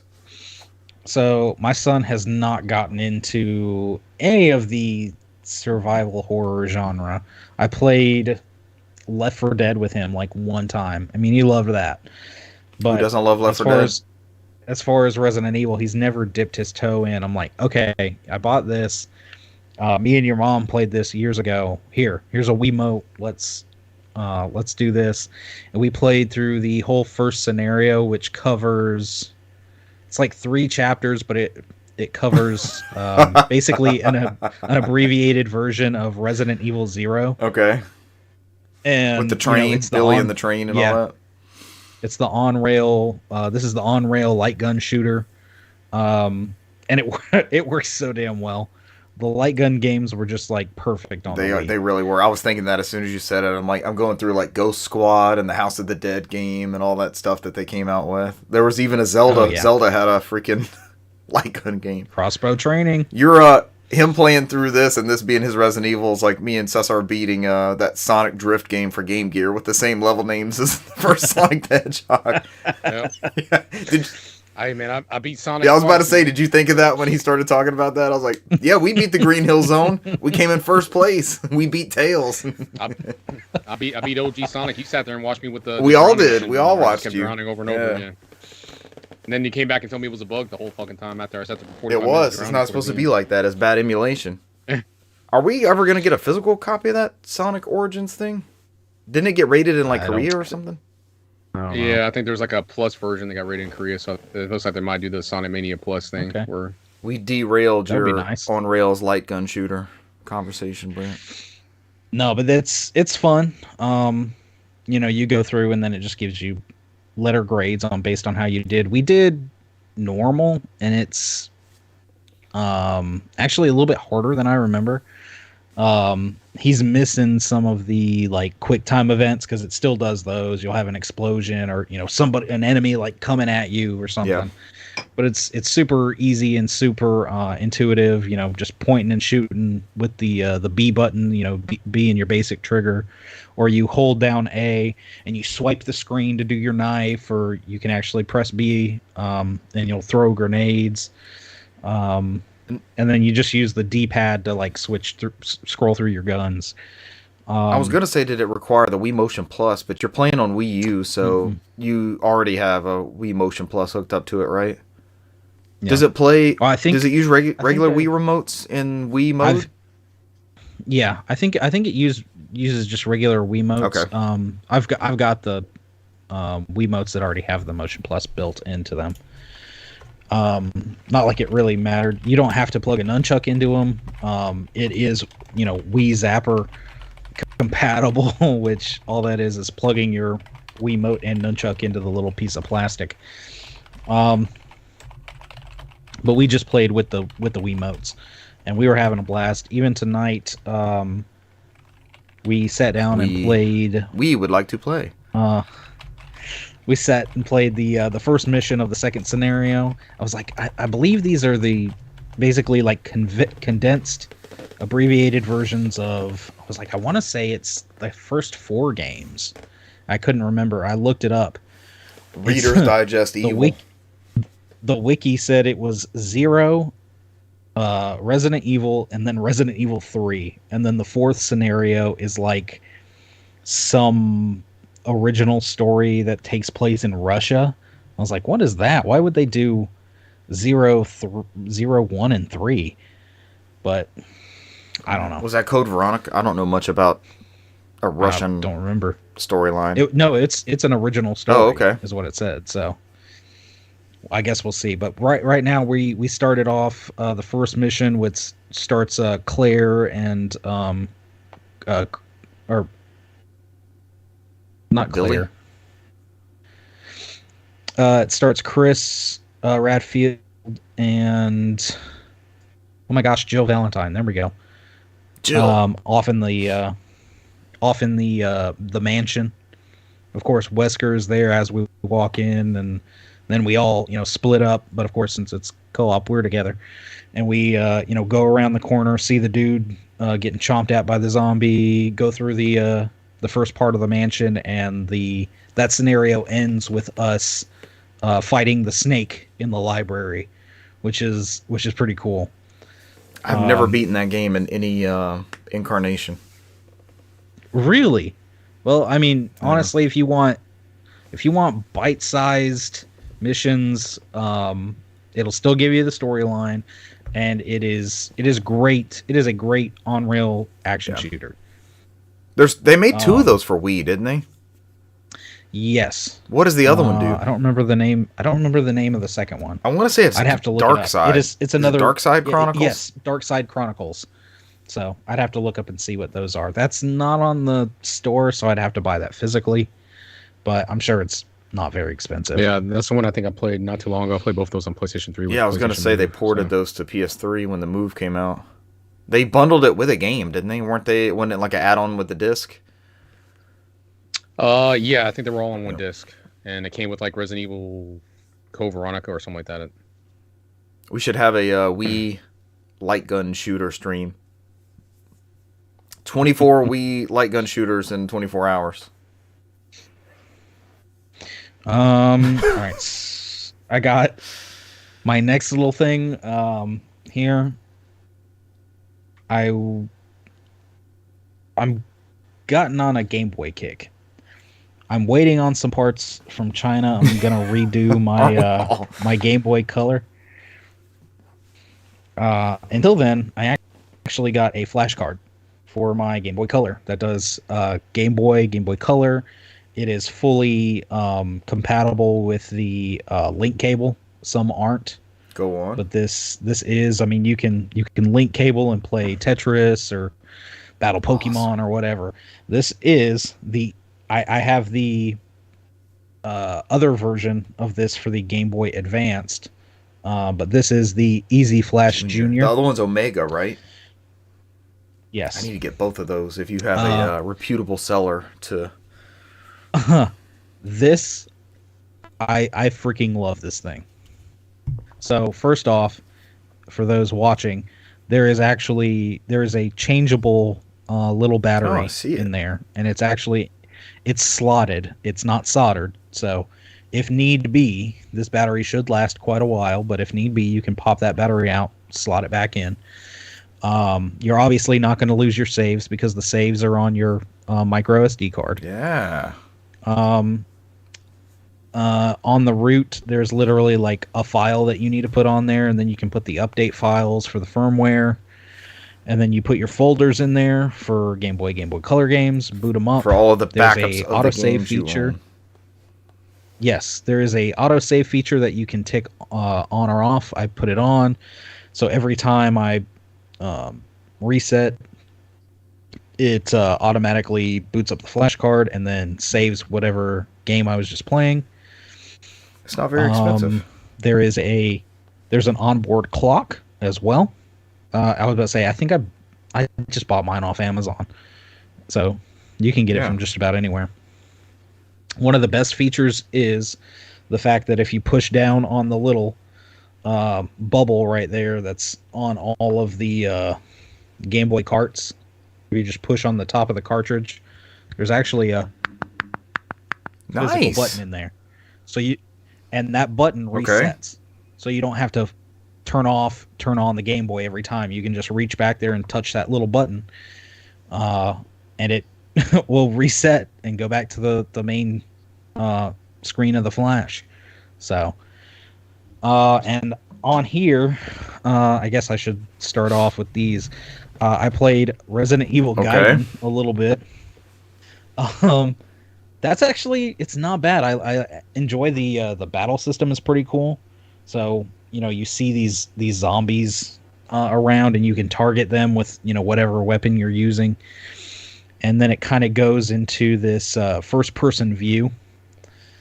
And it's almost like a rhythm game. Did that one actually come out? Is that the one that actually came out? Okay. Yeah. And it's got a bar at the bottom. And so, depending on, how many zombies, if you've got a zombie on the screen, there will be like a white section of the bar. And in the dead middle, there's like a black strip. And there's this oscillating piece that is basically your targeting. So you've got to press A when it gets to either that white section. Oh, hell no. That represents this is the NFL Blitz kick meter. Or well, it oscillates. Yeah, I'm a so master of it. Bam, Cesar doesn't miss. And you can also, if you get it in that dead middle section where it's black, it's like a critical hit or a headshot, basically. It's pretty interesting. It's pretty cool. I did try, because one of the greatest things of this Flash card, you can of course just put in ROM hacks or betas or unreleased things. Yeah. Betas and unreleased, yeah. So I did find that Resident Evil, the unofficial port that never released of Resident Evil 1. That's what I was getting confused with, because I know it was like playable and everything. Holy crap. Solid? It's got the tank controls. I'm walking around the mansion. I walk down the hallway, and it goes through the little cutscene and shows the zombie, at the dude and turning around. It's pretty damn good. If you have a way to stream that, I would love to watch that. Yeah, I could hook it up to the yeah, I would love to watch that. I haven't tried it in the Game Boy player, but I'm sure it's got to work. Mostly I just kind of played around with it. I just went from game to game, kind of trying it for 10, 15 minutes at a time. I played a little bit of Metroid 2, Samus Returns. Went through and I think killed one Metroid. I love that game. I was love looking that around. game so much. It's pretty good. Played a level of Shantae. Played a level of Croc, because that's what I was trying to get you to stream. Yeah, the best one of the greatest PlayStation 1 platformers. Croc has a port. What are you talking about, Richard? It's great. Oh, Brant, what are you doing? It's got a it's like a 2D action platformer on Game Boy Color, but they actually have reworked a lot of those musical tracks. So you recognize the bangers from the PS1. Oh my gosh, it's great. It's actually really great hearing those songs on the 8-bit renditions. They're really damn good. They did a good job. And hey, Croc 2 actually came to Game Boy Color as well. Can't be said for Saturn. So they've brought all these old franchises back. We've got what's the Boomerang? Yeah, Ty the Tasmanian Tiger. We've gotten they're all escaping me. All those Xbox and PS2 games, except for Vex. We don't have a Vex re-release, but many of those mascot platformers we've gotten re-releases of. It's like, come on, where's Croc at? Give us a Croc collection, you cowards. I tried to play a little bit of Mario Golf on the Game Boy Color as well. The Camelot game, right? I'm gonna have to look up a manual, because I was a little bit lost. I was like starting to pick it up, but I was like, I need to read this manual, because I did the same with the Croc one. Like it's pretty easy to pick up. I mean, there's only 2 buttons, but with the Mario Golf, understanding the power meter and stuff like that. I was like, It wasn't the what am I normal doing like wrong start your here? swing, press to start your swing, press to No. stop your swing, press to hit the ball thing. Yeah, it was, but it wasn't. I don't. It's hard to explain.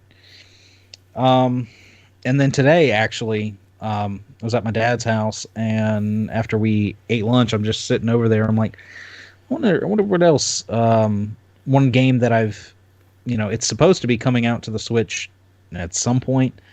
And I wanted to try it was the Pokemon trading card game, and I picked that up and started playing in that. It's good. It's not bad.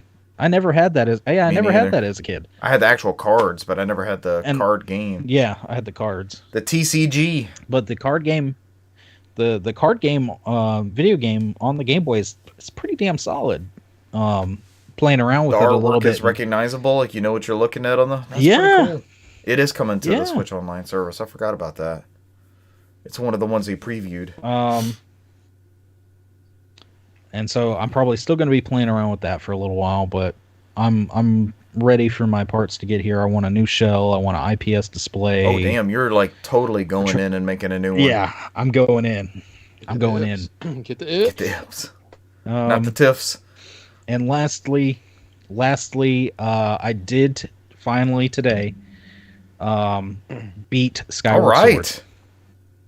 You're killing some And Zelda I have to games, say- man. Damn. I have to say, for those who have not or have put it off, you have to play this. This is It's only you, Richard, man. Yeah, I've I'm beaten at the it start of already, a so. temple. I'm in a It good ha- spot it- to pick it back up too. it's got its highs, it's got its lows. But honestly, the story it's a beautiful story. I know we talked about the musical scores The soundtrack's in this god game. tier. The soundtrack's so good. I'm gonna have to take because I've got Skyward Sword behind me over here on the shelf for the Wii, and that one actually came with the soundtrack. I'm gonna have to pop that soundtrack. I think it's in. mostly like a 25th anniversary if I remember right. I think there's the Ballad of the Goddess Yeah. song, but I think most of everything else is just is like over the series history. That's a digital game on Wii U too, right?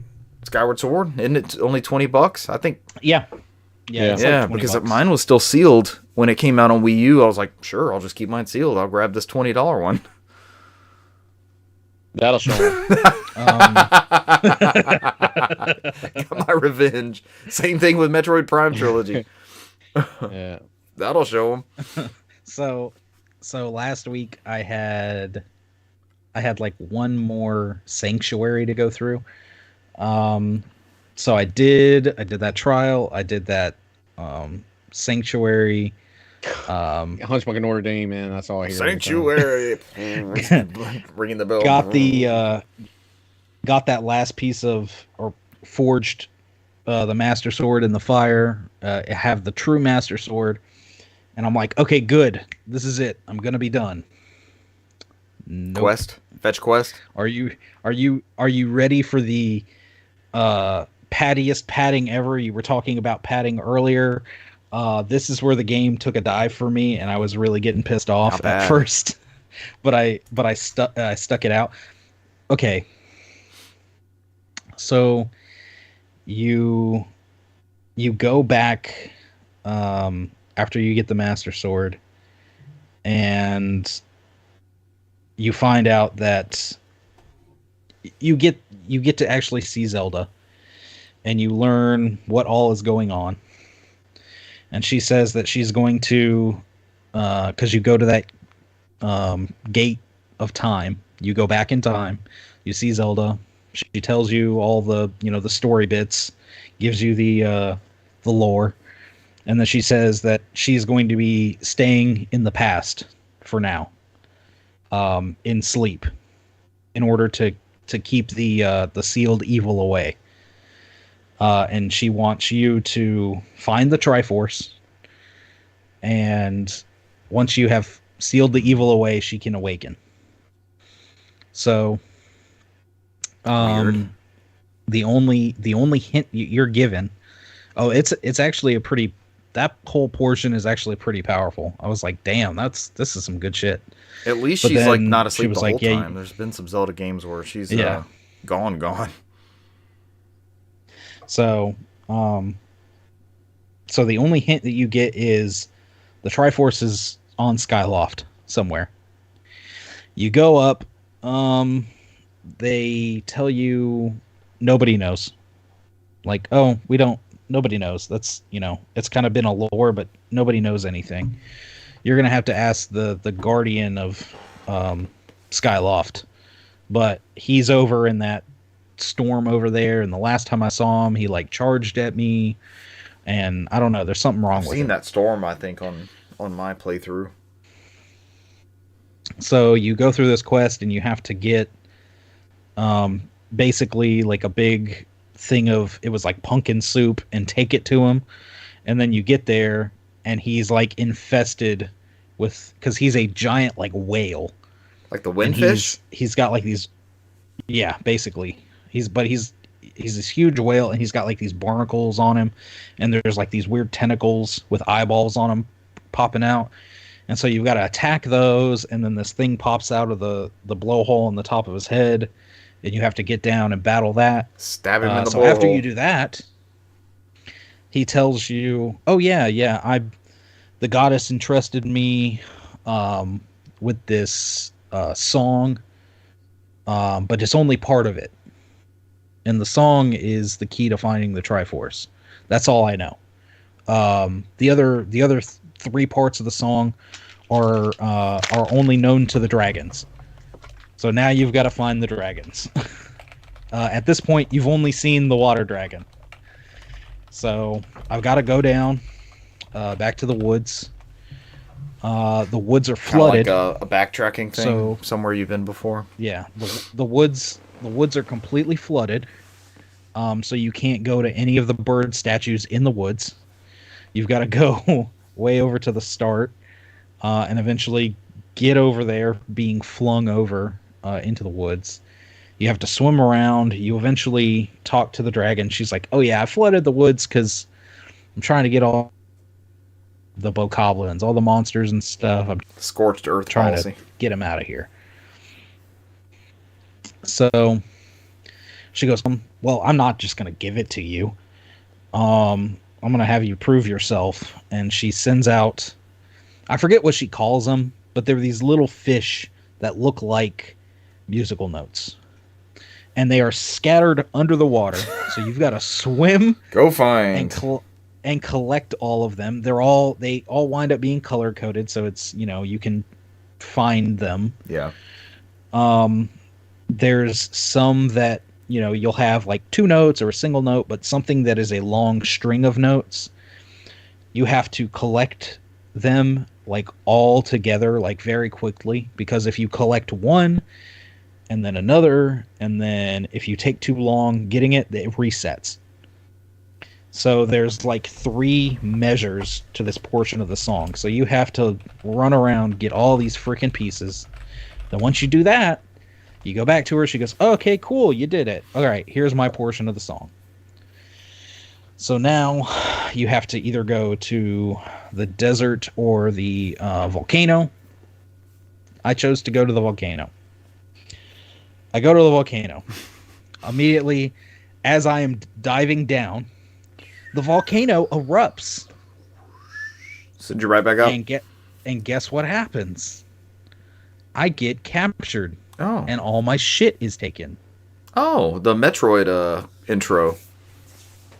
So now, there have been like these little mole guys all throughout. You've probably seen them in the Fire Mountain place. Yep. They, talk to you throughout. They're all like treasure hunters. They're like, "You looking for treasure?" And I like the little guys. So one of the guys pops out in the cell that you're in, and goes, "Yeah, man, they took all your stuff. Here's a map, and it shows you where some of your key items are." And then he gives you back the gloves to like dig in the ground, and so you can get out.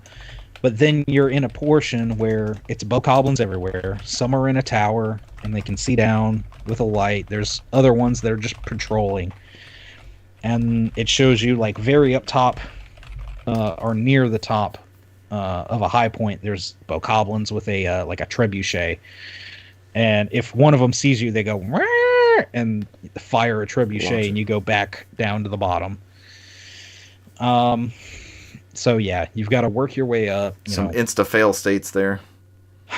Yeah, you've got to go and you get a bunch of your stuff. And you're collecting like thing one by one, and then eventually you get to the portion where you finally get your sword back, and then you go up like one more area, you fight some more little enemies, and you open a chest, and you get everything else back.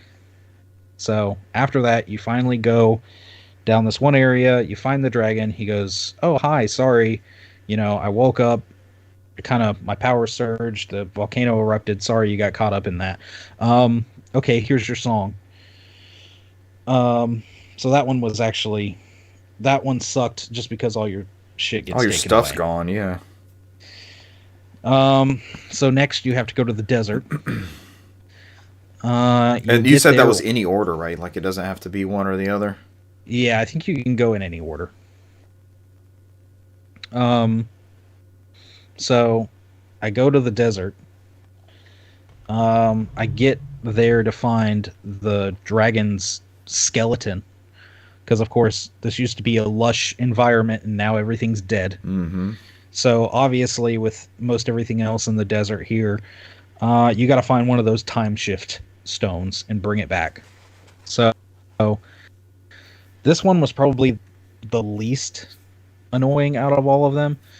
There's a small area you got to go around, get a little key, and you go into the caverns, start a minecart, and you just have to follow the minecart. There's enemies, there's places where you've got to, hop along the walls and stuff, and open doors for the minecart to go through and stuff like that. They did that. Other than that, it's not that This bad. isn't the introduction of that minecart mechanic, right? They've done that a couple times throughout the game. I did that in my They did part. that in the desert a few times. Stop and go station. So once you do that, you get it back to the dragon. The dragon, he revives. He's laying there, but he's coughing, and you go up to him, and he's like, "Oh yes, I'd love to give you the song, but I've got this cold right now. I'm sick. I can't sing the song." So. So you have to go around the corner because you talk to some of the little robot dudes, and they say, "Yeah, we planted this special tree, and once it sprouts, it'll bear fruit that'll cure him." And you go over there, but of course the tree is dead, so you have to go over there, hit another time shift stone, revert it to when it's a seedling, dig it up, and then take it back with you to the sealed grounds, back to that area, and plant it there. Go through the gate of time in the past, plant the seedling, go back through the gate of time to the present, get a fruit, go all the way back to the desert. Friend of the show, Matt, says, "Get the soup. Get the soup." Yeah, give him the damn fruit, and after that, he gives you the song. You do that. It sounds like the areas change, but the core mechanic, like time shifting or the digging, like the mole guys, it sounds like they stay the same in that area. It just kind of brings you back to those elements again. Yeah. So you go back up, you talk to the whale again. He gives you the last piece of the song. From there, they go, "Well, now you just got to figure out where to play the song. It's still somewhere in Skyloft." Sure. Why don't you tell me where it's at? Yeah. So, but of course they give you have that dowsing mechanic so you can try and figure it out. So all I knew is like, I'm going to go back to the main island, and from there kind of douse around and see. It's on the main island. So lucked out there, played the song. From there, it gives you one of them bullshit trials again where you have to go into the sleeping, or not sleeping, the silent realm Yeah. or whatever. Collect those little soul pieces, And then after that, it gives you this red stone. It's like the stone of the trials. And Fee pops out and says, "Hey, good job. You got the stone of the trials. That's actually part of a set. You got to go find the other one." I'm like, son of a bitch. Son of a bitch. It's just another clue. Leads to another clue. I know. I feel like I'm Nicolas Cage trying to hunt down the Declaration of Independence. You need Benjamin Franklin's glasses. The Gates family curse. So I first went and talked to Zelda's father, and he didn't know anything. And then immediately I was like, wait a minute, I've seen it, because it's like a red, like kind of a octagon shape kind of thing. I'm like, I've seen this before. I'm like, you got to be kidding me if this is it. I walk down toward the water, and there's a bird statue that I've seen since the beginning of the game that has a red gem in its eye, and it's missing the other. And I walk up to it, examine, that's it. Come on, Brandon, you know this is true. That activates, opens up the another temple. This temple is interesting in which... So all the Triforce pieces are in this temple. And it's better than Wind Waker's task, right? There are 8 rooms, and you can actually arrange the position of the rooms. In at least 3 or 4 of the rooms, there's like this panel. And it's like those puzzles where it's like a square grid, and you have like one blank thing, and you're trying to rearrange the squares to make the picture whole. It starts out jumbled, and you can see like the entrances and exits of each room. And so you have to, rearrange them, get into certain rooms, rearrange them again to get to Triforce pieces. But after that, you go through the room, go in there, grab the Triforce pieces, and that's pretty much it. That part wasn't that bad. That, at least gave me puzzles and stuff to solve. So it wasn't as bad as fetch quests or, hey, go over here. Okay, now go over here. Hey, now you have this piece. Now go over here. Kind of deal, like it has been jerking me around the past couple hours. But finally that leads to, you got the Triforce, you sealed the evil, the temple comes down and connects back to the earth, and it actually comes down in front of the sealed temple. You've now sealed the evil, and all is well. Zelda wakes up from her sleep. Everything's happy and good. Everything's done except for Garahim finally shows up again and takes Zelda and goes through the Gate of Time, because he's like, yeah, you sealed the darkness in this time, but now I can go back into the past, and everything's fair game in the past. It's all part of the plan. So you go back into the past. He's taking Zelda down into the pit. He's, holding her up with some magic and spouting some mumbo jumbo.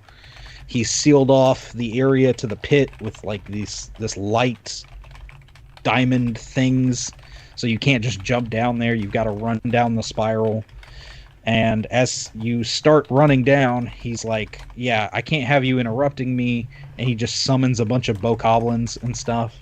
And so you've got to fight through this horde of bokoblins that constantly, it keeps getting harder and harder. There's more of them. There's ones with arrows. There's ones that run at you with bombs. There's sections where you get cut off and like the big guys pop up and you've got to fight them for the gate to go down. Eventually you get down to the bottom and he's upset. He's like, hey, these things take time. I needed you out of my hair longer. I'm tired of dealing with you. This is it. I'm going to kill you. And you're going to die a horrible... Like, it gets dark because there's, like, no music. There's no nothing. And he's just like, I'm going to He's like, I have the best plan for you, and you're gonna fall for eternity and burn and do this, and It's dark. he's like describing just how he wants to tear It's you dark. up. So you fight him. It's actually the easiest battle I've had with him ever. He rises you up on this like mystical see-through diamondy platform kind of thing, and he's like all dark. He looks like he's almost kind of like in some armor or something. And you push him to the edge of that platform, knock him off, and then he lands on like a little bit lower platform, and you just jump and do the finishing move on him. You do that about 3 times until you're on the ground level, and then the seal breaks. He summons Demise, Never break the seal. the Demon Lord. The Demon Lord basically gets rid of Garham, and then tells you, "Hey, I'll give you a couple minutes. You know, this is the end of the game. Basically, this is the end of the game. You know, if you got to do anything, go do it. Gives you a couple minutes. I'm gonna be waiting. I'm gonna be waiting in this portal behind me. It's wild, kind of deal. So that way you can prepare. You know, get some fairies, get some potions, whatever you got to do. Upgrade some stuff. And that end battle is actually really freaking cool. I have to say. With Demise. It's a damn good ending. It's a damn good fight. Who may or may not be Fabio Gannon. This is something that definitely needs to be experienced, especially if you're a Zelda fan. Like I said, it's got its Fabio Gannon lives. It's got its low points, and things that make it dated to the time it came out. But honestly, overall, it is an amazing game. It is a great Zelda game. I know Cesar was a big fan when he played through it, and I was enjoying every minute of it I was playing. And people speculate about the ending and the Master Sword and how it ties into Tears of the Kingdom that's coming out soon. So cool. Yeah. But yeah, that's all my games played. The heck of a lot of stuff. There was a lot of Skyward Sword expose. I finished There's a lot at the end of that game. Part of me wants to like jump into Minish Cap or jump into I don't know which version of Link's Awakening, since I'm on this Game Boy kick. I've got the XD version for the Game Boy Color. You know, I've got with the Color Dungeon, the Switch version. Yeah. They're both Switch they're version. both great. I freaking love that. I mean, that was my first game ever, so I strongly attached to that Game Boy Link's Awakening. All right, that was games played. Let's bust out this news. You thought we were done. You just joined too late to know that we started with games played with our Warzone dub. So now we got to power through the news. Let's kill this quick. It'll be quick. It'll be quick. New leadership at Square Enix. What is this? Square has announced via Gamatsu and Saurmano Square Enix president Yosuke Matsuda to be replaced by Takashi Kiryu. Change to be officially finalized in June, pending board approval. You thought this would be a great move, or at least we all did. This guy's doubling down on the NFT thing. Was the gist of what I was reading. As one would and should. He has a corporate history dating back to... No, he's only been at Square Enix since 2020. Where'd he come from before there? I read it somewhere. The previous guy, Yosuke Matsuda, has been president of Square Enix Corporation since April 2013 and president of Square Enix Holdings since June 2013. He succeeded former president Yoichi Wada. He also appeared as a boss fight in Nier Automata. This one would remember. Madness. Yeah, the guy's doubling down on NFT things, but I thought he had... This is all Square Enix jobs for this guy. I thought he had another premise. Corporate Chief Strategy Officer and Executive Officer, Corporate Strategy and Corporate Communications. Man, was chairman of the board, too. So this individual, Takashi Kiryu, has had quite the meteoric rise at Square Enix as you look at that path. we'll see where that goes. Please be excited. We'll The see what happens. age-old Square Enix adage. Square doubles down on Yep. NFTs and blockchain games and talks about how Blockchain a lot of games. some of their games are underperforming. Please be excited. Okay, Brant, you gave us a great summary here on digital trends. There was a Capcom Spotlight, like a direct of sorts, that's all been summarized by Giovanni Colanatino at Digital Trends. Basically, we got the Resident Evil 4 demo that Brant was talking about. Exo Primal got a release date and beta. They showed a lot of shit off with that. It does not look like a game I want to play. Ghost Trick Phantom Detective returns this June. We're getting it digitally in the West. It is available now, physical on Amazon Prime Japan. So Play Asia expect as well. that 2 days after release. Very fast. Monster Hunter Risei Sunbreak comes to new platforms. Let's see what that is. I don't remember right offhand. It's coming to PlayStation, Xbox, and PC on April 28th. The expansion will include every update up to free title update 3. Capcom will host another digital event focused on the game's next update in April. Monster Hunter continues to be this huge thing that I did not understand in 2005 and have never given another chance to. It continues to reset. Continues. The Sunbreak. Capcom celebrates 40 years with a digital theme park. They just showed this thing off called Capcom Town, and it had this whole intro and all this. I hope this is a digital Eclipse joint. I hope this is something they're compiling. There's no news. There's no other news on this that I know of, but it seems like a good collection of old Capcom titles. Hopefully, it's a living museum type thing like they've recently done with Atari stuff. And last but not least, that is not in that summary. There's a bunch of Street Fighter 6 stuff. We got a new commentator. It is actress Hikaru Takahashi. She joins previously announced commentators, including WWE superstar Zelina Vega. Commentary will also be available in 13 languages in the final game. I watched that bit. It looked pretty cool. Like you can set different settings on the game as you're playing it, where they'll encourage you, or they'll talk trash about you, or they'll keep it kind of neutral. It had really cool. I thought that was really neat that you could get commentary on your single player game that you're playing against the computer or something. It really adds that, I guess, that esports layer. That's what I need is some more things to tell me I suck at. Underperforming. So that's our underperforming Street Fighter. Yeah, embarrassing Street Fighter. Street Fighter. And last but not least, Mega Man Battle Network Legacy Collection gets new features. This actually opened the show. There's going to be the anime is coming out, available everywhere. It's called Battle Network NT, I believe. It's not in this article, but I did see that in the show. Yeah. And the game will include all 499 patch cards that were only originally available in Japan. This can be used in Mega Man Battle Network 4 through 6. It also adds Buster Max mode, which makes the game easier by powering up Buster shots by 100. So I guess like the Final Fantasy ports where you can have like unlimited damage or skip encounters, that sort of thing. In addition to that, the final game will include an art gallery that includes over 1,000 illustrations. I remember selling the shit out of these games on Game Boy. Cesar probably bought a couple of them from me. And it's very cool. It's very cool to have a big collection with all 10 of these titles together. Brant, tell us about Wii U memory issues. What's happening?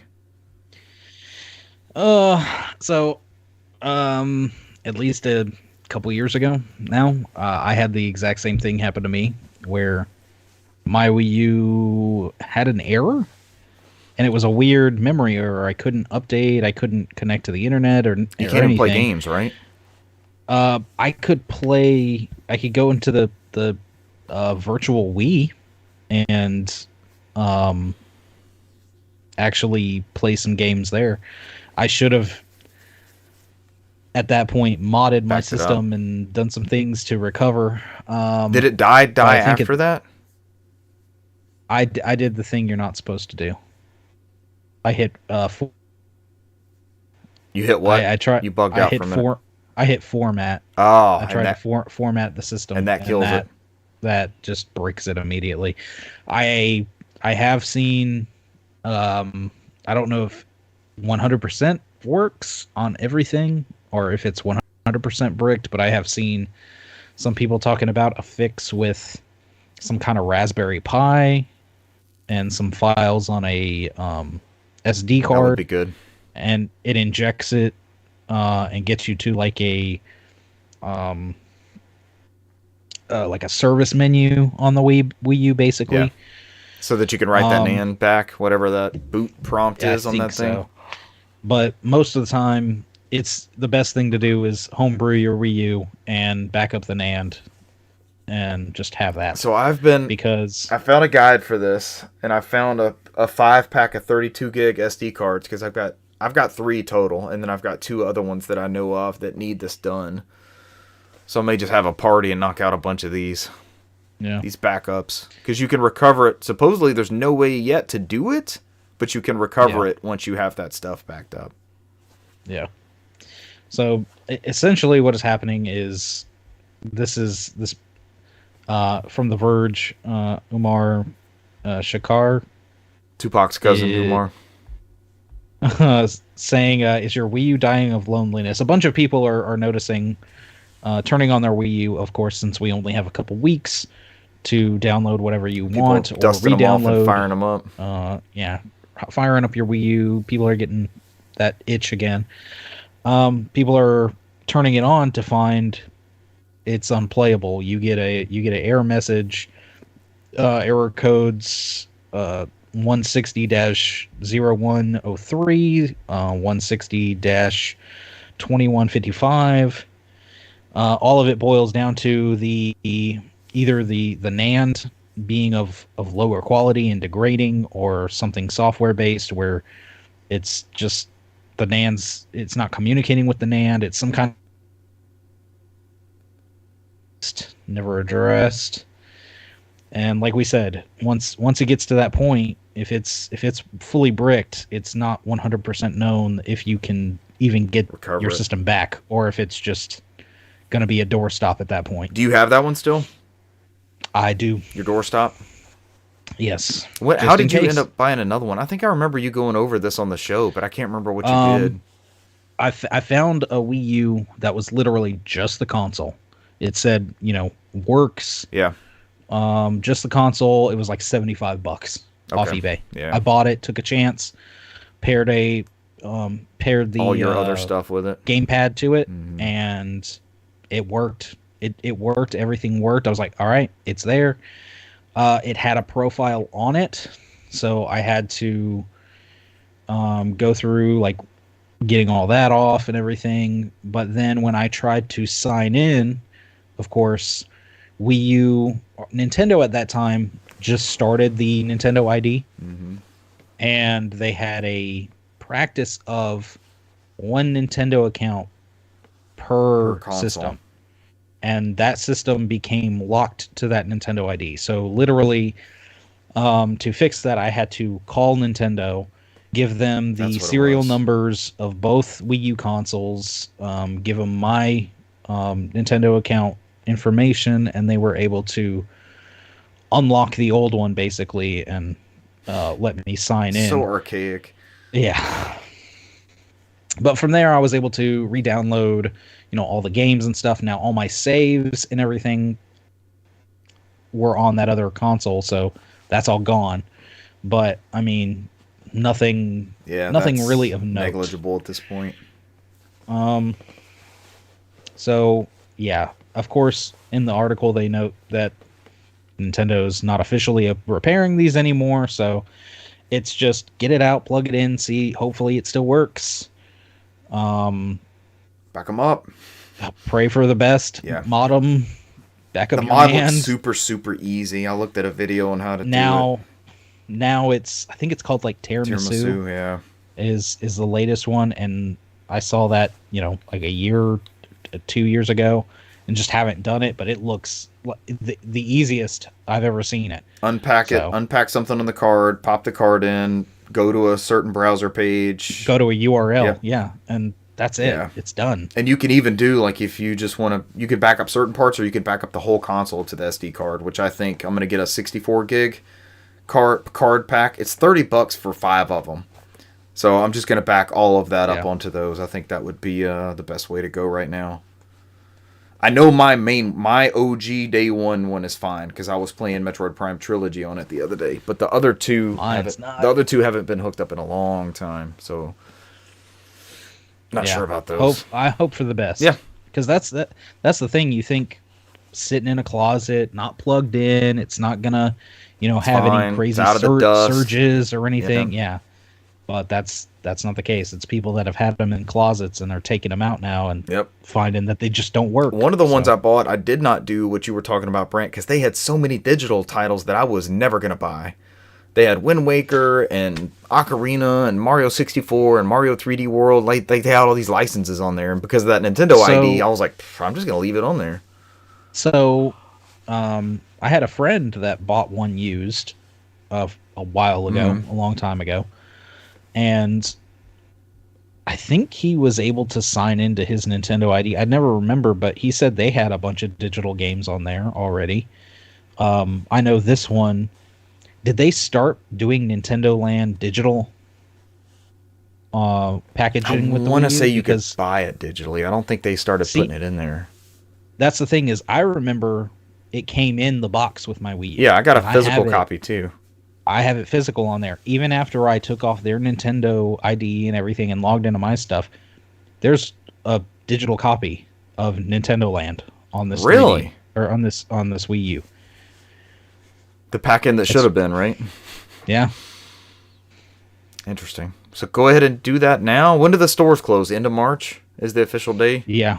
It's the end of March. I might get on there. You got a couple weeks. Capcom has been consistently good the past few generations. I think I might get on there and throw them $3 a game. And I saw that on like the Phoenix Wright games on 3DS. Those are also like $3. Yeah. So I might I'll officially get the Pokemon games on 3DS because hopefully maybe we'll get them on Switch, but who knows? I already sailed to the island Phoenix where Wright. Those are at. I'll pay for the Capcom stuff. What's his name? Professor Layton games. Do you think we'll see more fire sales on those two consoles between now and then? You think Capcom's just the first? I don't know. There's a couple right now that really have a lot of stuff on sale. And I know on the Wii U, you can even log, if you just want to see the Wii U stuff, if you just want to see 3DS stuff or just Wii stuff. So I'm gonna check that out while it's hooked up. Of course, if you want, even though we've got the titles available on the Switch Online service, I went back a while ago and purchased Metroid Fusion, Metroid First, Minish Cap. Minish Cap. I purchased so much stuff, and I think I'd rather have it there than on that service. And say you don't pay the service, or you're not in like a Wi-Fi area when it tries to do the check, and it says you can't use it. Use the games or something. Like if you were camping, like you were, I know you probably could just hotspot with your phone. But I was at some areas where you're camping, sometimes you don't even have that option. Nope. And you go to play some of those games, and it goes checking to see if you can play this, and then you don't have the connection. It's just gonna kick you out and say, sorry, you can't play these, we can't check it. So it actually can't verify. It actually did it with N64 online. I just wanted to play Mario 64, run around and get a couple stars, but the Game Boy one worked. Maybe I had played that one recently enough. Maybe there was a check that ran, so it let me play the Game Boy games, but I couldn't get in that 64 emulator. All right, the person mentioned in that Verge article at the very bottom, that is the channel where I was looking at how to do the Wii U backup. So that individual is also offering to, if you have one of those broken Wii U's, ship it to them, and they'll try to figure it out.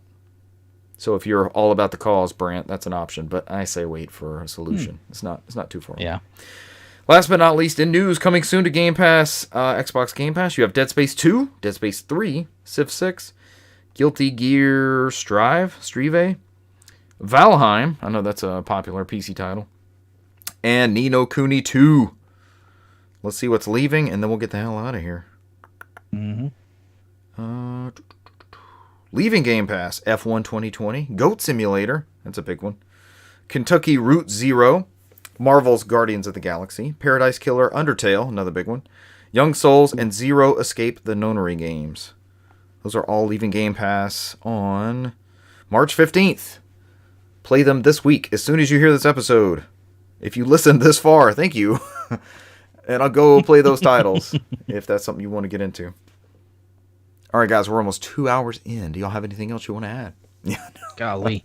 No, Ladies I'm and gentlemen, thank you for joining us this week, and we will catch you next week. Bye. good. See you. Adios.